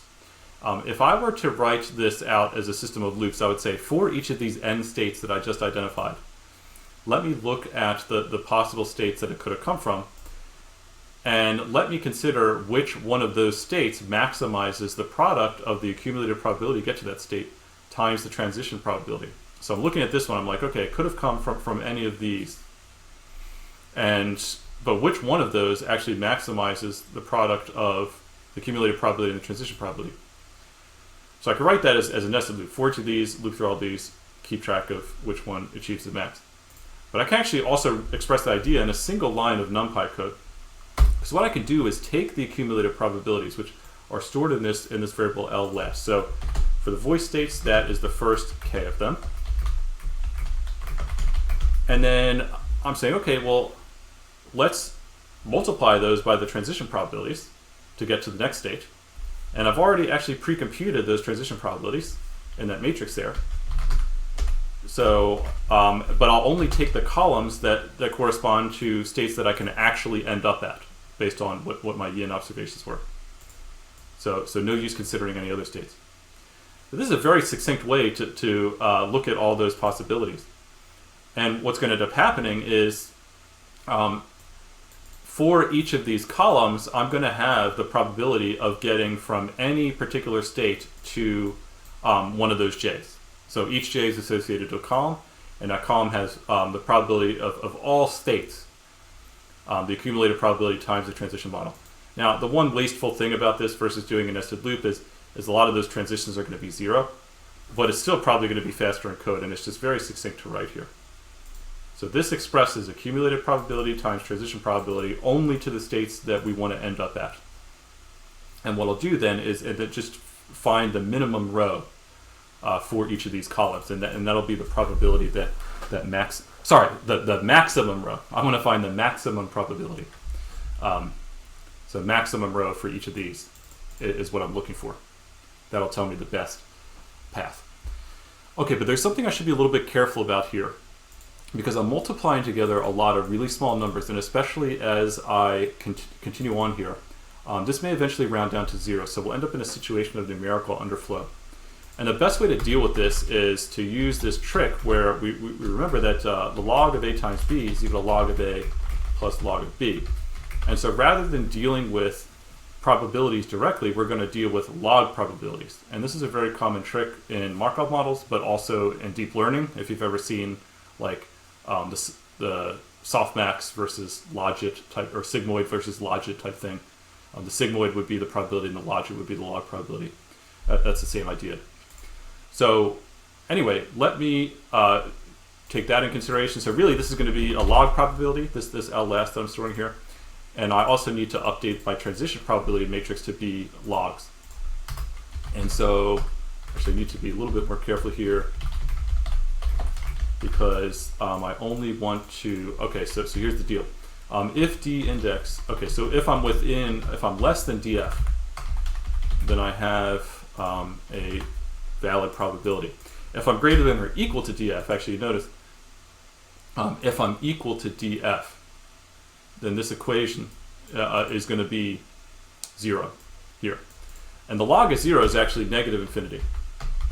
So if I have a probability of 0, then my log probability is negative infinity. Okay, so anyway, I've got that set up, and now I can change this to a plus. And so what we'll see, what will happen is, if I'm looking at a particular state, my last state along a row, and if the transition probability from that state to a particular next state in J is 0, then that's going to be adding on to negative infinity. So now, no matter how well you did to get here, if there's no path from here to here, we're going to add in negative infinity, which is going to totally kill that off. Okay, so that's actually kind of convenient. So negative infinity is going to destroy options. It's going to prune away possible things.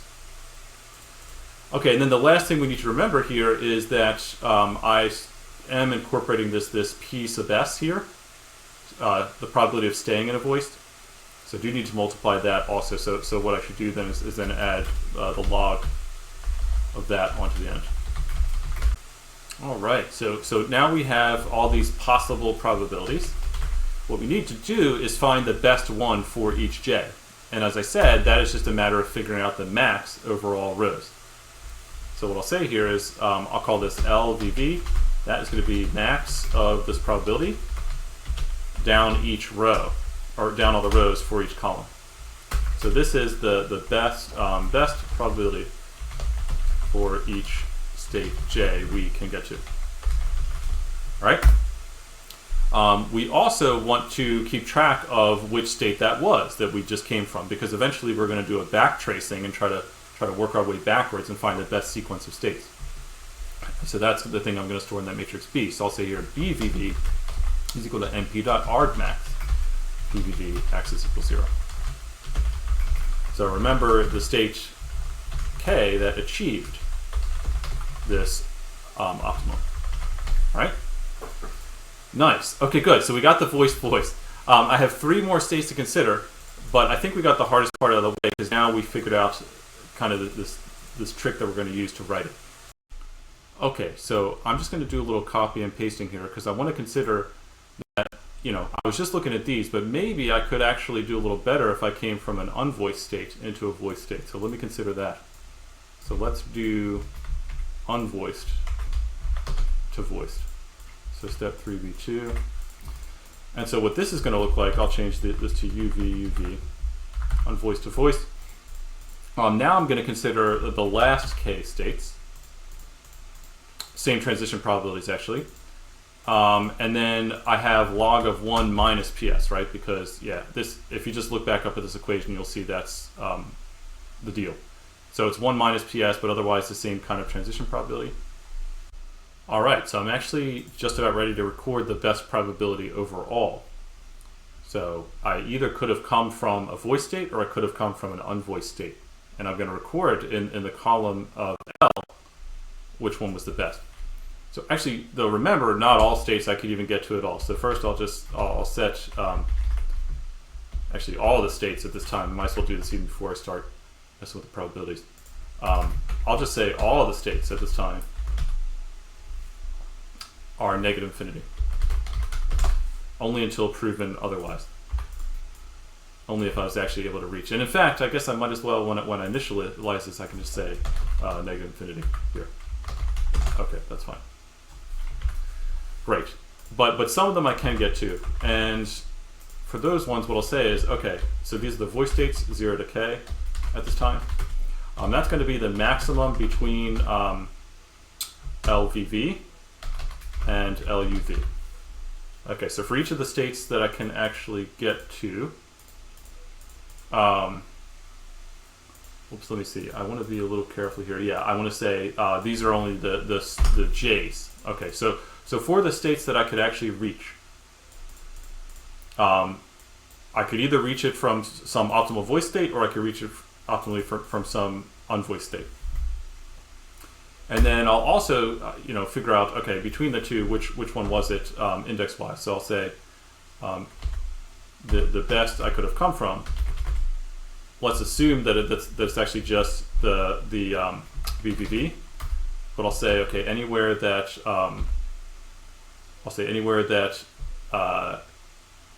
LUV is greater than LVV, that is going to be actually BUV. Whew, okay. That's pretty much it. Oh, the one thing I forgot, very important. We need to tack on the observation probability as well. Right now, this doesn't, you see the expression for observation probability doesn't show up anywhere in the cumulative probability. But what the Viterbi algorithm does, it uses Bayes' rule. And the way that Bayes' rule shakes out is that we do the kind of the prior transition probability, and then we update by this observation probability. So once we figured out the transition, we multiply actually every single, regardless of how we ended up there, we multiply by its observation probability. So it doesn't matter how we ended up there, but we're going to multiply by the observation probability. So that's going to be just the log of this. Okay, so it'll be np.log of p of. Okay, now I think I've got everything. At this point, I've written enough code. I better try to run it. I'm not totally done, but I'm getting close. So let's just run it. Okay, there is a problem. Oh crap. Okay, yeah, this is just a kind of a silly NumPy thing. If you noticed it, you get major extra credit. That's what I would have done for my students. Let me see if that fixes it. Okay, this is a two-dimensional array. I was not indexing it properly, so what I really need to say is, so whichever of these is true, assign them like that at column T. So pull out the rows where this is true, and then assign them to that. Okay, so that's good. Oh, okay, another thing. I thought I was careful about this, but yeah, just one extra. Okay, so the states sometimes are out of bounds from the state range I have. Let me just print the states real quick. Okay, so these are like all the allowable states that I'm finding from my YIN estimates. They all seem reasonable, but eventually one of them is out of bounds. So just to be safe, let me make sure that, okay, I'll just say j is equal to that, and I'll say j is equal to min j. The number of states I have is k, yeah, min j, k minus 1. And then I'll actually, I guess this could go less than 0 too, so maybe I'll also say that. Okay. Yeah, all right, whatever. A little bit ugly, but that should solve that bug. Okay, so yeah, let's see. It ran. Let's see if I have any errors. I'm not seeing any errors. Okay, so I'm not done yet because I need to deal with the unvoiced states. Okay, so let me copy the code I had here and make some changes to deal with the unvoiced states. So we're going to be updating the unvoiced probabilities now. And so what's different here is we're going to consider unvoiced to unvoiced. And then we're going to be considering voiced to unvoiced. So this switches here. Just to remind you, the arrows that we're looking at here are these solid arrows, and then these dotted arrows coming down from voiced to unvoiced, because we want to know, hey, what's the best I can do in this unvoiced state? Okay, but there's a lot of little changes I need to make.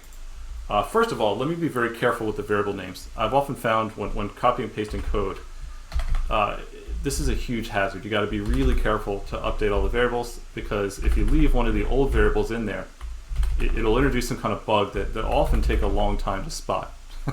Okay, so I'm going to be really careful about this. So this is unvoiced to unvoiced. Let me just make sure all the variables I have here are UU. Okay. This is now voiced to unvoiced, so I want to change all these to VU. So before I even think about anything else, let me just do that properly. Okay, so I think I got that. I'll deal with this in a second. I do want to think more carefully, so I'm not going to blindly do that yet. Okay, so what else do I need to change here? Well, in this case, okay, I'm dealing with the unvoiced states. So those are the last case states, so I'm going to slice that out like that. The other thing is, if I'm in an unvoiced state, I'm disregarding the observation. So I don't want to narrow down my possible transitions just to that. So I'm actually going to consider all possible transitions. Okay. But otherwise, I do still have that, you know, it's better, it's more likely that I'll stay within an unvoiced if I'm already in an unvoiced than it is to come from a voiced into an unvoiced. So that looks good. The other thing I need to consider is, okay, yeah, I need to be a little careful here because the maximum state is actually going to happen in the last case state, so I add on a K there. Oh man, so the devil's in the details here. Okay, voiced to unvoiced, though I don't have to do that there because that's going to be within the first case states. So I think that's all good. Okay. Now I need to deal with the observation probability, which, if you remember, that was what's left over here. So I'll use the same notation I used up there. So see the observation probability that's left over is 1 minus the sum of PO, quantity divided by K. So I'm going to equally distribute leftover probability, leftover observation probability. And so, yeah, so rather than log of PO, it's going to be log of POL. Okay, now, all right, so let's think carefully about this last step. So I want to record what was the best probability bringing me to one of these unvoiced states. In this case, I'm considering every state, not just these J particular from an observation. So I'm going to fill in all the last K rows. And this is going to be LUU. Yeah, I probably should have just done this before, but LUU and LVU. Okay. Now this here is going to be, okay, this is a little bit trickier. Let me say, okay, so IDX is equal to, let's see, yeah, we'll start off making this BVV, but then I'll say IDX, okay, so I'll assume that, oh no, not BVV, I meant to say BUU. Okay, so let's assume that, yeah, the best indices came from the voiced state, but anywhere that, or sorry, the best indices came from staying in the unvoiced state, but anywhere where the voiced state coming from there does better, I want to take those indices. So that is BVU. Okay, and now I'm going to assign all of those indices. So I'll say B from K to the N at time t is equal to IDX. Whew. Okay. Nice. I think that's right. And I'll add a little space here for readability.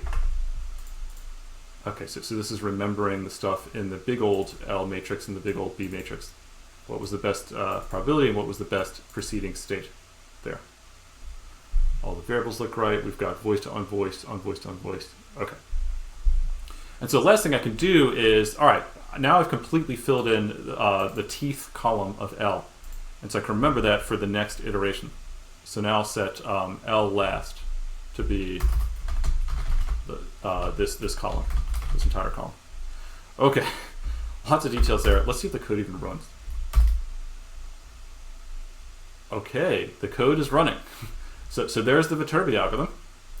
Actually, I'm not totally done. Okay, so yeah, I'm going to give this a second to run. Oh, it didn't actually take too long. All right, but you know, this is significantly slower than the just the regular YIN algorithm. So that's something to consider. If you want to do something real time, then you should probably not use this. You should probably just use the original YIN algorithm. Oh, this is very messy output here because I was printing all the stuff. But anyway, okay, so the code runs, that's good, but now I need to kind of get at correctness. Before I do backtrace and extract the best sequence of frequencies here, let me, so let's see, I'm going to clear cell output here.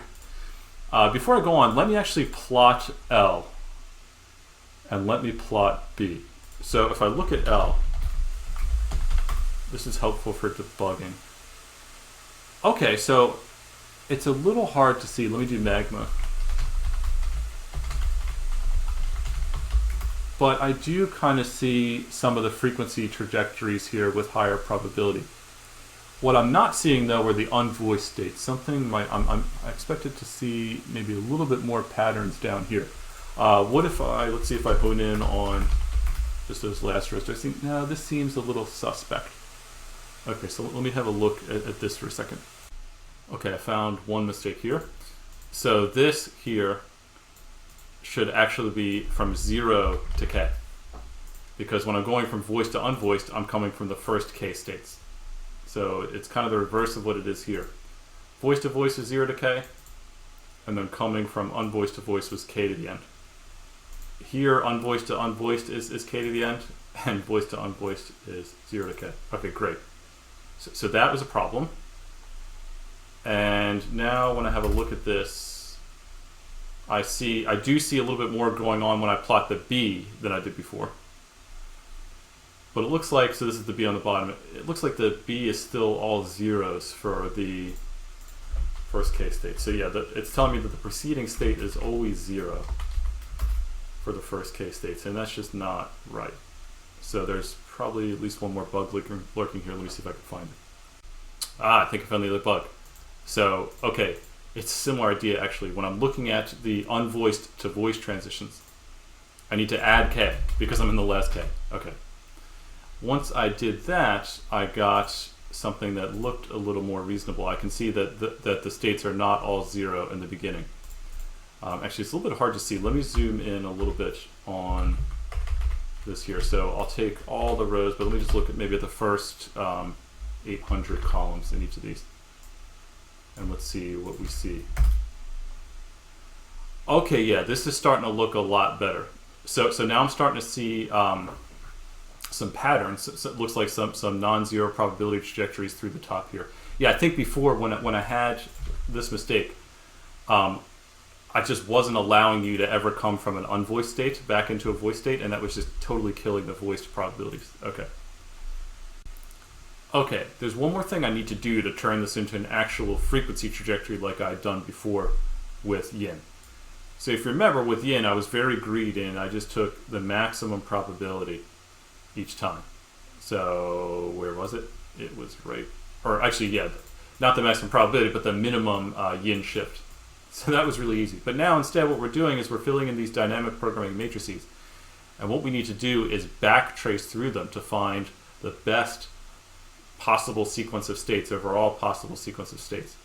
Actually, this is kind of remarkable because there's an exponential number of possible paths that I could have taken through the state space over all times, but this dynamic programming algorithm allows us to solve it much more efficiently in polynomial time. Okay, but yeah, so what we got to do is start from the end, figure out which one of these states achieves the maximum final accumulated probability, and then go down to this B matrix here and backtrace, say, what was the best preceding state before that? What was the best preceding state before that? So let me go ahead and do that. I will, yeah, let's say I'll make an empty list here, and I'll say k is equal to mp.argmax L last. Okay, so whatever state was maximizing the overall final accumulated probability. and I will also start then at the last index. So this should be then n times -1. So I'll say while j is greater than or equal to 0.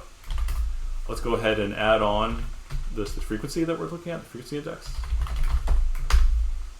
And now I will reference this matrix B, and I'll say, okay, let's jump to the state, whatever was the best one I was supposed to go to. So that would be B at index k at time index j. Whoops, time index. Let me call this t, actually, to be consistent with the code I had up there. Okay, so at this time, I look and say, what was the best? I'm at the best frequency state, I know. Tell me how I got there. And let me go to that, and then we decrement this so I don't end up in an infinite loop. Okay, so this should give us the frequencies. Okay, now I'm going to run through the whole code again. That's not awesome. But you see, it doesn't really take that long. It takes like 10 seconds. Okay. Now it's going to do this. Hopefully it didn't do an infinite loop. Nope, it finished. This is going to give us, though, the frequencies in the reverse order. And so let me take them out. And let me actually turn these into an array. So in reversed order. And let's have a look. Okay, now we do still see some jumping. That jumping is to unvoiced states. And so we got it. So we know we actually should not sonify anything when we jump to an unvoiced state. So we can come up with a convention here. How are we going to deal with an unvoiced state? So maybe I'll say if k is less than capital K. I know that this is actually a voiced state. But actually, a common convention in NumPy is to, when we don't have a valid number, it's very convenient actually if we make it a nan for plotting. So I'll say here, freaks.append np.nan. Oh, okay. Well, the one problem with that is, I guess, okay, that's a bit annoying. So, okay, I'm not going to make this an integer for now, just for plotting purposes. Okay, so anyway, now in this plot, what we're seeing is there are certain places where he's not singing. And so let me convert this into a, let me actually extract the frequencies for this. And so what I'll say here is, okay, freaks. I'll say all the places where it's a nan, I'll make that a 0. That'll be convenient when I go to do the sonification. When it's not nan, what I want to do actually is go back to what the frequencies actually are. Yeah, see, I haven't used this variable up to now. But now I can finally go back and say, okay, what is frequency index 0? What is that frequency in hertz? Let me extract that. So I'll say freak states, and then just this here. And really this, it's a bit messy. But yeah, this needs to be indexing an array as ints. Okay, I think I got that. Let's see. Oh, wait.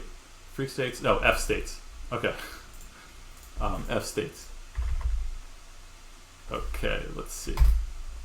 All right, so now, I mean, it looks, you know, it's going to be 0 anytime it's going in an unvoiced state, but that'll make it much easier for us to sonify. So let's go back. Yeah, a 0 frequency, we're just not going to hear anything.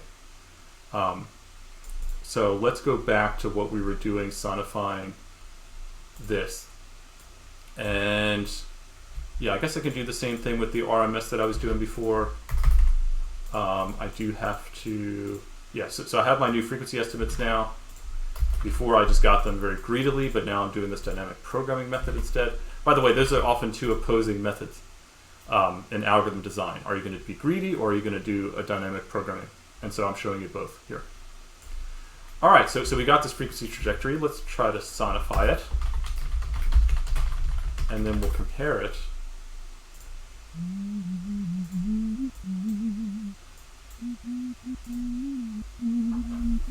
Oh, yes. That's it. Oh, so good. And you can even hear some of the vibratos preserved. So yeah, if we compare that to the one we had before, Oh, I'm so happy this works. You see, it was a long time to get here. Okay. Okay, here we go. So the other one before, hear all those beeps all over the place? Okay, so our hard work paid off, and it seems like we're getting a much smoother trajectory here. All right, so give me a second. I'm going to encapsulate this in a method, and then I'll try it out on the harder example that I mentioned 2 hours ago. Okay, it's been a long video. Thank you for sticking with me. This is definitely the hardest video I've ever made. But everything is in one place, so here we are. Okay, I significantly cleaned up the code. I encapsulated all this probabilistic yin stuff in one method. I'm returning the B and the L matrices for debugging. I also changed the yin method a little bit so that it also computes the greedy frequency estimate. So it returns both the list of all frequencies that probabilistic yin uses, but also the list of the frequencies that it estimates just by taking the minimum. And I even created a method to encapsulate the sonification process, which I will modify a little bit later to make other kinds of sounds. But for now, it makes the pure tone possibly modulated by the amplitude. So now it's very easy for me to compare things. So I'll compare the yin frequencies to the P-yin frequencies.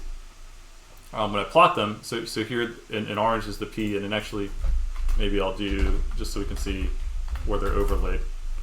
So they do agree for a lot of it, but you see, of course, the yin jumps around a lot more. And particularly when we get a little further along, let me get the time axis right here, because so T is equal to hop times mt.arange freaks yin.size over the sample rate. Yeah, so let me actually get the time axis right here so that we can figure out where to jump in this audio, and then I'll compare, because I guess I didn't even get far enough before and show you how you know, the regular yin really does kind of throw up a little bit at times. So freaks P yin, there we go. Okay, so now the x-axis is time in seconds, and so it looks like probabilistic yin's really throwing up like around the original yin's really throwing up around 32 seconds. So let's listen. So if I go to the original yin here, I'm gonna put them on full blast, so no RMS modulation here.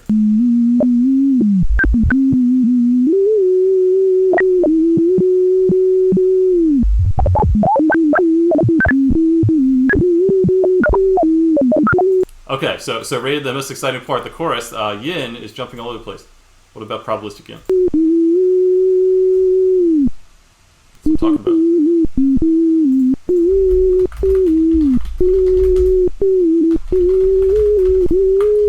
So just to line it up with the original audio here, let's do that. So I can see how well I agreed here. Oops, I meant to say IPV display. It's amazing how verbose that error was. Okay. So let's jump back to 30. Let's listen to Brendan. Life after love. And it trails off there. Good. Okay, so going to 30 here.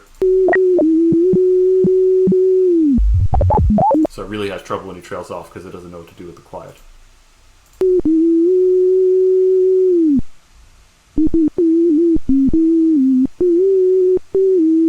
Yeah, this is spot on. Okay, awesome. So give me a second. I'm going to write the code to look at the other example I had, and we'll compare. Okay, so here's the yellow submarine example, and you can see the plot here. Once again, yin is jumping around a ton. Probabilistic yin is not jumping around as much. Time that I was born. Okay, so here's yin.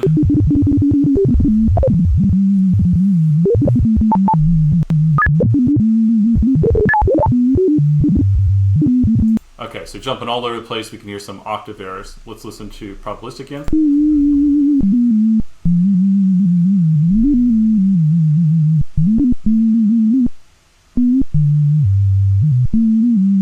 So still some octave errors. You can hear it went down an octave there. Shouldn't have done that.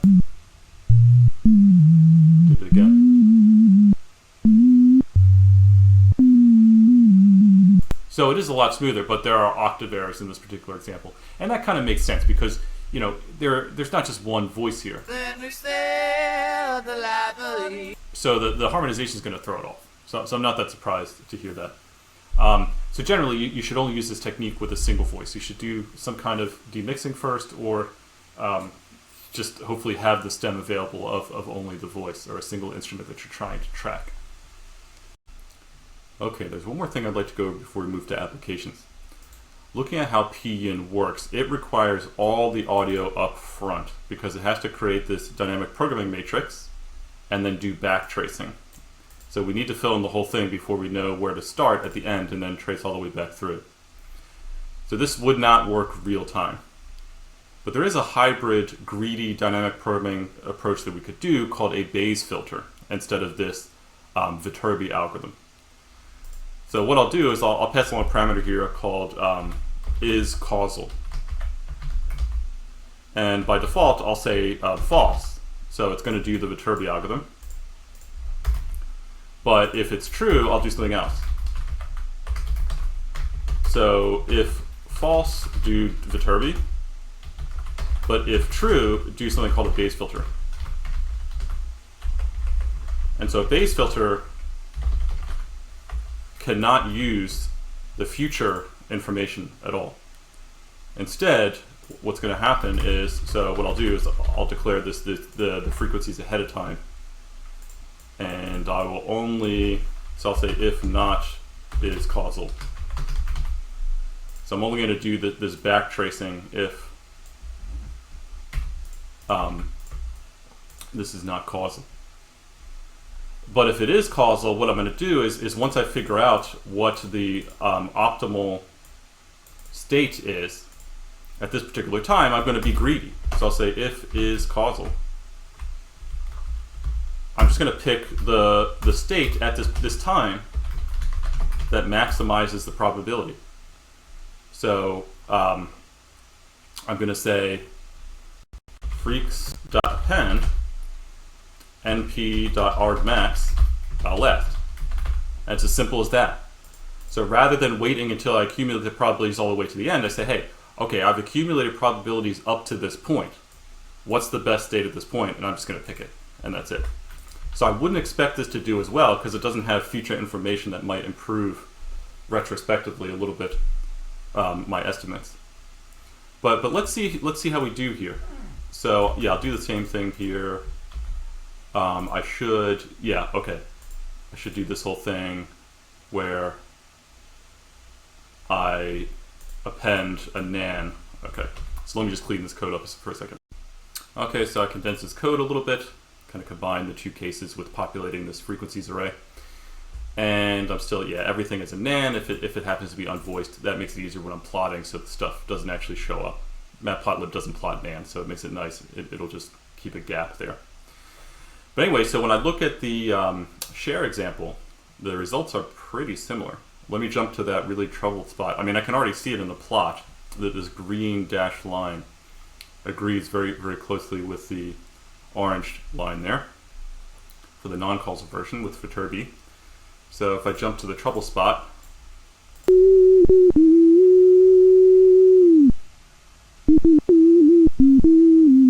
so that was the original with Viterbi. Let's hear this Bayes filter.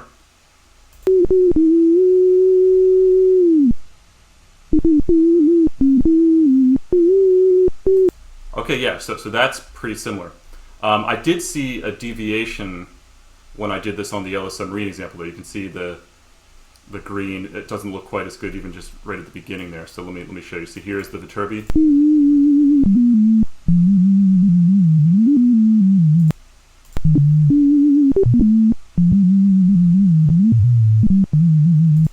So, and it has like one of these harmonic or octave errors right away. So still better than YIN, but on more complicated examples, you would expect the performance to degrade. But cool that it worked that well when there was just a single voice. And so maybe promising for some online applications. Maybe I'll look into this and try to make a VST or something if it doesn't already exist. Okay, just two quick research notes, and then I want to move on to applications. So the first one is, if we go back to the original paper, they test probabilistic yin on a large variety of examples in plot statistics, varying different hyperparameters and comparing to the original yin.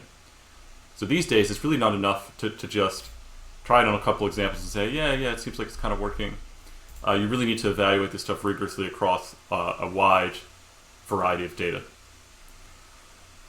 The other thing I want to point out is, okay, so this paper came out in like 2014, 2015. Although it still is fairly competitive with state-of-the-art. So it's 10 years old, but still, I mean, that's not really that long ago. And actually, the funny thing is I taught this course last spring, and I would say that all the techniques that we had to bring into Probabilistic Yin kind of cover like the first 3/4 of the course that I taught, and a little bit of this artificial intelligence course that I taught as well, when we're talking about Viterbi and things like that. The only thing that it doesn't really cover is the more modern stuff with neural networks. And so what I would point out, though, is, so here's a technique called CREP, which is state-of-the-art, that uses neural networks.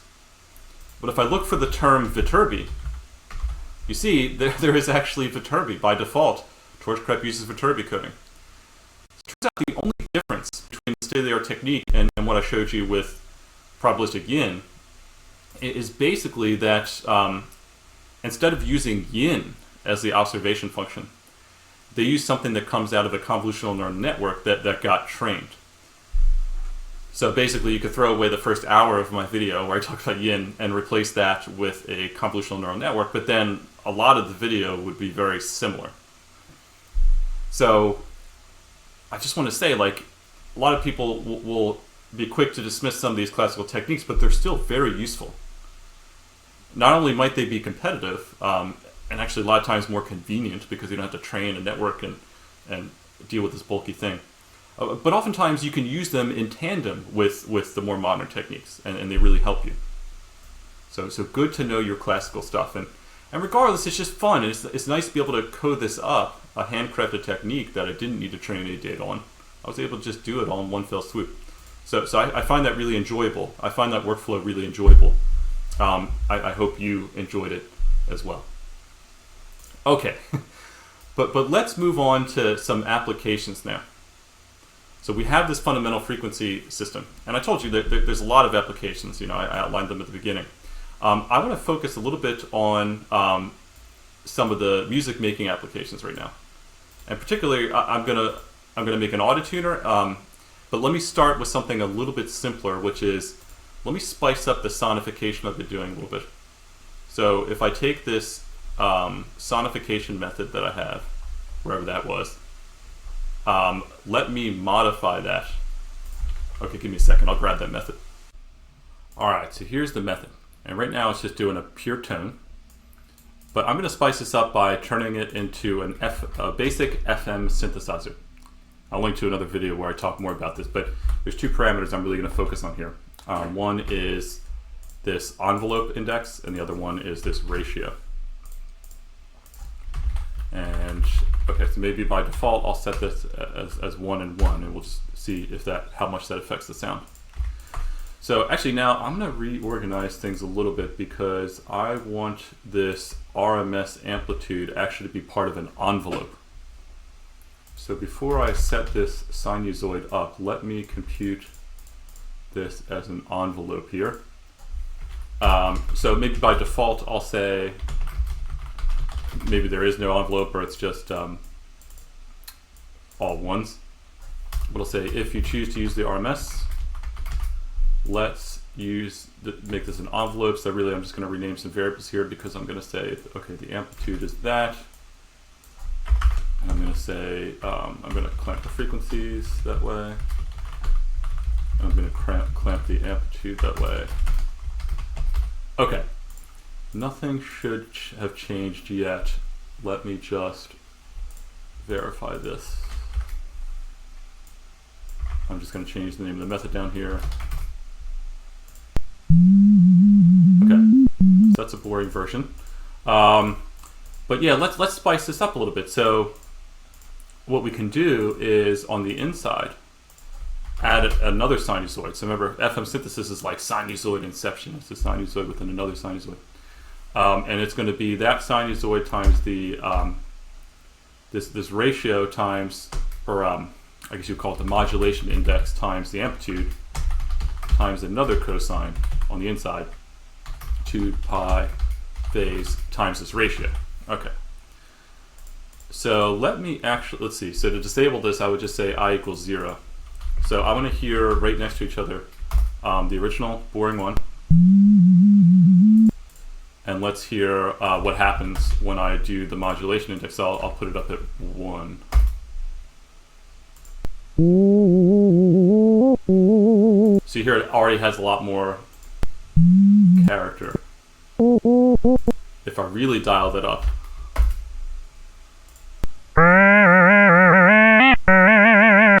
So it starts to sound a lot, what would the word be? It has more of a bite because it has more high frequency harmonics. So now let's actually add the envelope to it. See how that affects it. Because, yeah, maybe we'll hear some attacks now. Oh, okay, I need to change one thing here. A.size, freaks.size. Okay, there we go. Okay, so I'm having some trouble here. This is like quiet. Give me a second to see if I can see why. Okay, so what I realized here is the audio is actually much quieter in the beginning than it is later. So what I did was I added a rolling normalization to the amplitude. So I computed the energy in 4-second chunks and normalized the audio to that. And then finally I divided this by the maximum, so it's between 0 and 1 at all times. So that gives me a little more control of the modulation index. I know that this is never going to exceed 2 on the inside of the cosine here when I've normalized it here. Okay, so let's mess with this again.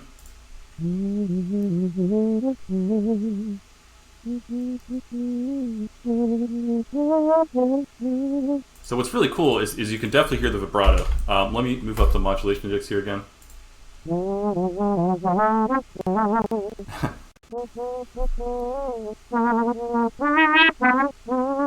now you're really starting to get that classic FM sound. Let me jump to the chorus.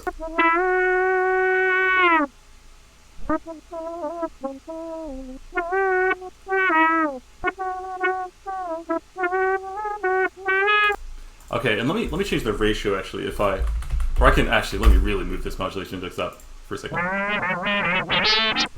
it starts to get a little chaotic. Okay, that's a little gnarly. Let me turn this back down, and let me change the ratio actually. I'll make it an integer first.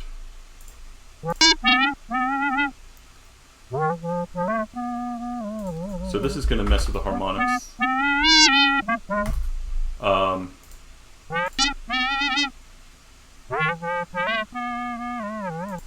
And actually, if I make this a non-integer, it's going to sound a little more like a bell.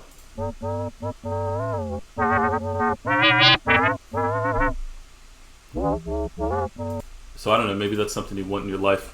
I mean, this is really just a very basic example, but you could use this to drive any kind of synth. I just wanted to be able to code up a very simple synth that I could show you. All right, here's maybe my personal favorite application of this technology, which is auto-tuning. So what we can do is take the frequencies that we have and quantize them, or round them to the nearest frequency in some grid. So let me make a method to help me out with this. I'll call this quantize. So I'm going to take in some frequencies. I need to have a reference frequency, so I'll use 440. And then I need a spacing for my quantization. So maybe I'll say every half step for now. So 2 to the 1 over 12 there. Okay, so here's what I'm going to do. It's like a lot of the same math that we've already done, but we're going to understand that a particular frequency is equal to the reference frequency times the spacing raised to some k. And so I need to solve for k and then round it to an integer and go back. So that's gonna, you'll see what I mean when I plot it, but basically, you know, there's no guarantee that the k's are integers. If I make them integers, then it's going to be on some grid. So same kind of thing we've been doing. Let me, oops, I meant to say here, fref. Okay, so let me divide the frequencies by fref. Take the log of both sides, and then what I'm going to end up with here is that the k should be equal to log of the frequencies over the reference frequency. So I'm almost actually already in NumPy here. So that's good. And now what I'll do is I'll round that to the nearest integer. And then I'll go back. I'll say, okay, let's return for the reference fref times k's, or times the spacing raised to the k. All right, let's see if this works. So I'm going to call this my quantized frequency qfreq equals quantized frequencies. I'll put in my freq pin, and yeah, I'll keep the spacing like that for a second. Let's make sure this runs. Okay, so I just took a second and wrote a little bit of plotting code here. And so here's what I get. And let me zoom in on the really exciting part around 32 seconds. So let's go from 32 to maybe 40. Okay, so what we can see here is the original trajectory is moving in more of a continuous or smooth way. And it's now jumping around a little bit. If I change the spacing to be even coarser, let's say maybe 2 to the 3 over 12. See, now it's even more so. Okay, now let me figure out how to use this information to change the frequencies. So what I'll do is say, hey, this is what I think the frequency is in blue, but I actually want it to be what the frequency in orange is.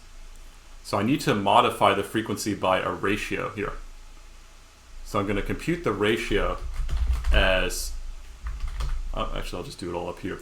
I'm going to compute the ratio as what I want it to be over what it currently is. If I didn't have a frequency estimate, I'm just going to keep it as 1. So I'll say ratio mp.isnan ratio equals 1. So don't do anything for unvoiced. But when it's voiced and we think we have a frequency, we will have rounded it to some resolution. I'll put this back down here for a moment. And let's figure out what that ratio is. Okay, so I got my ratios. Let's just plot that real quick. Or I call it ratio. Okay. Yeah, so anyway, you know, we're going to have to move the frequencies around a little bit, multiplying them by these factors. Now there's a very helpful library that I've installed called PyRubberBand, or not PyRubberBand. I'm going to actually use the rubber band in the command line here. So if I look, actually I need the full help here. Full help. There's something called a frequency map, that takes this list of ratios and can apply it to an audio file. So let me go ahead and write this out. So I'm going to say here, okay, with open ratios.txt w as fout. I'll say for I are in enumerate ratio. And what that documentation tells me is I need to create a text file where that has 2 columns. The first column is what is the sample index of this ratio perturbation that I want to do, and then the second column is the actual floating point ratio itself. So I'll say fout.write. So we'll give the sample number. That'll be the frame index times the hop length, and then on the next column I'm going to put the ratio, and then I'm going to put a line break. Okay, so that's just going to write to that file. Let me make sure the file actually showed up here. Okay, so I have some text file here. Okay, so this is telling me the sample number on the left, and on the right it's telling me how much it wants to warp. Okay, that looks good to me. So let's go ahead and actually call PyRubberBand on that. So what I'm going to say here is, I keep saying PyRubberBand because I'm used to using the wrapper in Python, but the wrapper in Python doesn't have this command I'm going to need, which is what was it? Freak map, right? Okay, I'm going to type this command, which is going to run the terminal. So I'm going to say rubberband Brendan Cher, and BrendanScher.wave. I'll call it maybe the result warped.wave. Then I'm going to say freak map ratios.txt. And this will take a second to run. Let me just stop for a second. Okay, so let me go to the exciting part and let's listen. I can feel something inside me say. So we can kind of hear the effect, but maybe it's a little bit too fine. So let me change the spacing to 3/12 here, and we'll see what the difference is. I'll let this run, it doesn't take that long. Okay, so when it's done, let's hear if we can hear more of this. The effect we're looking for is supposed to go like all over the place. So let's hear. I can feel something inside me say. I can feel something. Yeah, so that was kind of it, if you hear that. I can feel something inside. Now the problem is, okay, I'm doing something a little weird. I'm quantizing to, what would you call this? I don't even know. If I did 2/12, it would be the whole tone scale. 3/12, yeah, I don't know, it's a little weird. I don't know, let's quantize to the whole tone scale. Here we go. So yeah, I'm trying to get this effect here. Okay, that might be something. No matter. Okay. Do you believe in life after love? I can feel something inside. Brendan, I'm so sorry, but this is hilarious. So yeah, this is a whole tone scale. It's not really the right notes in that scale necessarily, but we did get, yeah, what we want is we want these kind of like oscillations here. That gives it the wiggle. So maybe, I don't know, what should I do? Maybe instead of, let's see, maybe instead of rounding to the nearest frequency, I'll do that, but I'll also add a little bit of noise to it. So maybe I'll say, okay, let's actually add a little bit of noise. I'll say case plus equals np.random.randint. Okay, so maybe between -1, actually let me check randint, -1 to 2, what did that do? Let's see. Okay, yeah, so let's either move it down, we'll keep it as is, or move it up 1 or move it down by 1. I'll try to get it to wiggle a little bit. Oh, and also, okay, maybe that's wiggling a little fast, that's wiggling every frame. So let's see, maybe I'll do, let's see, so yeah, that's going to be, if I plot that, it's going to look like that, but that's maybe a little bit too much. What I'll do is I'll do a running median filter. So I'll say wiggle equals med filt wiggle 5. Okay, so now it spends maybe a little more time before, and then it does a wiggle, and then it spends a little more time. Yeah, let's try this. Okay, so I'm going to copy and paste this down into here. So I'll still, okay, the whole tone scale, I'm not going to, so every 2 half steps, that's a little crazy. Let me go just every 1 half step, so it'll still be in key. But let me do this little thing here, and I will say case plus equals wiggle. Okay, I could play with exactly the median filter amount, but yeah, let's see if that gets me closer to what I wanted. Can I get some more of those wiggles going on? See, before I call the rubber band, I should do the plot so I can have a look at the plot while I'm waiting. Okay. Yeah, okay, that looks kind of like it might be it. So let's listen. All right, let's see. I can feel something inside me say, I really believe in life after love. I think it's a little too fast, actually. I think I need to make that median a little bit bigger. So let's kind of double it. Oh, I didn't show the plot. That's annoying. Okay, maybe I should just put this in the next cell because I'm gonna keep playing with this. Although I think it finished there. I'm not sure though.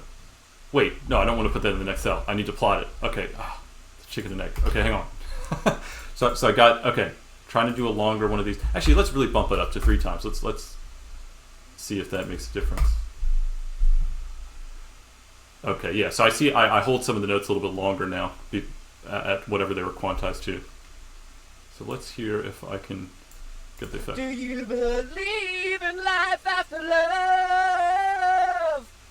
I can feel something inside me say. Honestly, you probably, I don't know, you probably almost have to draw this in if you really wanted to do something like you would in Ableton with automation. You know, so you can control exactly where it's going to happen. I actually liked the whole tone scale result the best here. That was kind of the best fully automated way. So if I just change the spacing, I'll just finish with this, and then I'll show you one more thing. But I'm trying to make it sound like Cher did, but I'm in Python and I don't have any visual tools to help me, so this is what we're gonna have to settle for now. But it's you can get the idea. Do you believe in life after love? Yeah, that's awesome. I can feel something inside me say. If you have any other ideas, I'll provide this notebook. So you try it out and let me know if you came up with another way of doing that effect. Okay, there's one last application I want to show you that's a slight variation of this. And it's something I've seen on YouTube, this ridiculous thing that people do sometimes. They'll take a classic hit and they'll make it all the same note. So Michael Jackson's Bad, all in A4 or something. So what I'm going to do is take this code I've already written. It's actually quite simple to extend what I've done, because instead of quantizing to some frequency that's nearby, I'm just going to make everything the same note. So maybe first I'll define what I want that note to be, and in this case I'll use an E that's right below concert A. So let me just show you what that note is.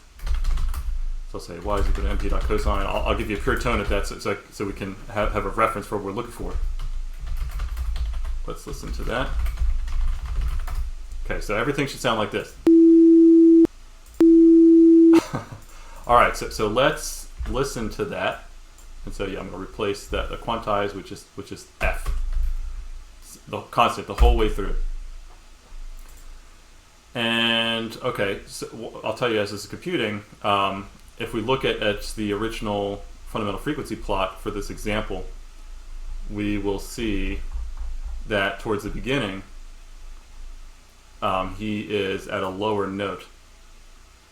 Yeah, here it is. So at the beginning, he's at a lower note. So we actually, looks like we almost have to double the octave to get up there. So just be aware of that. We're going to be doubling the octave towards the beginning. But then once we get to the chorus, he's closer to the range of the note that we've chosen.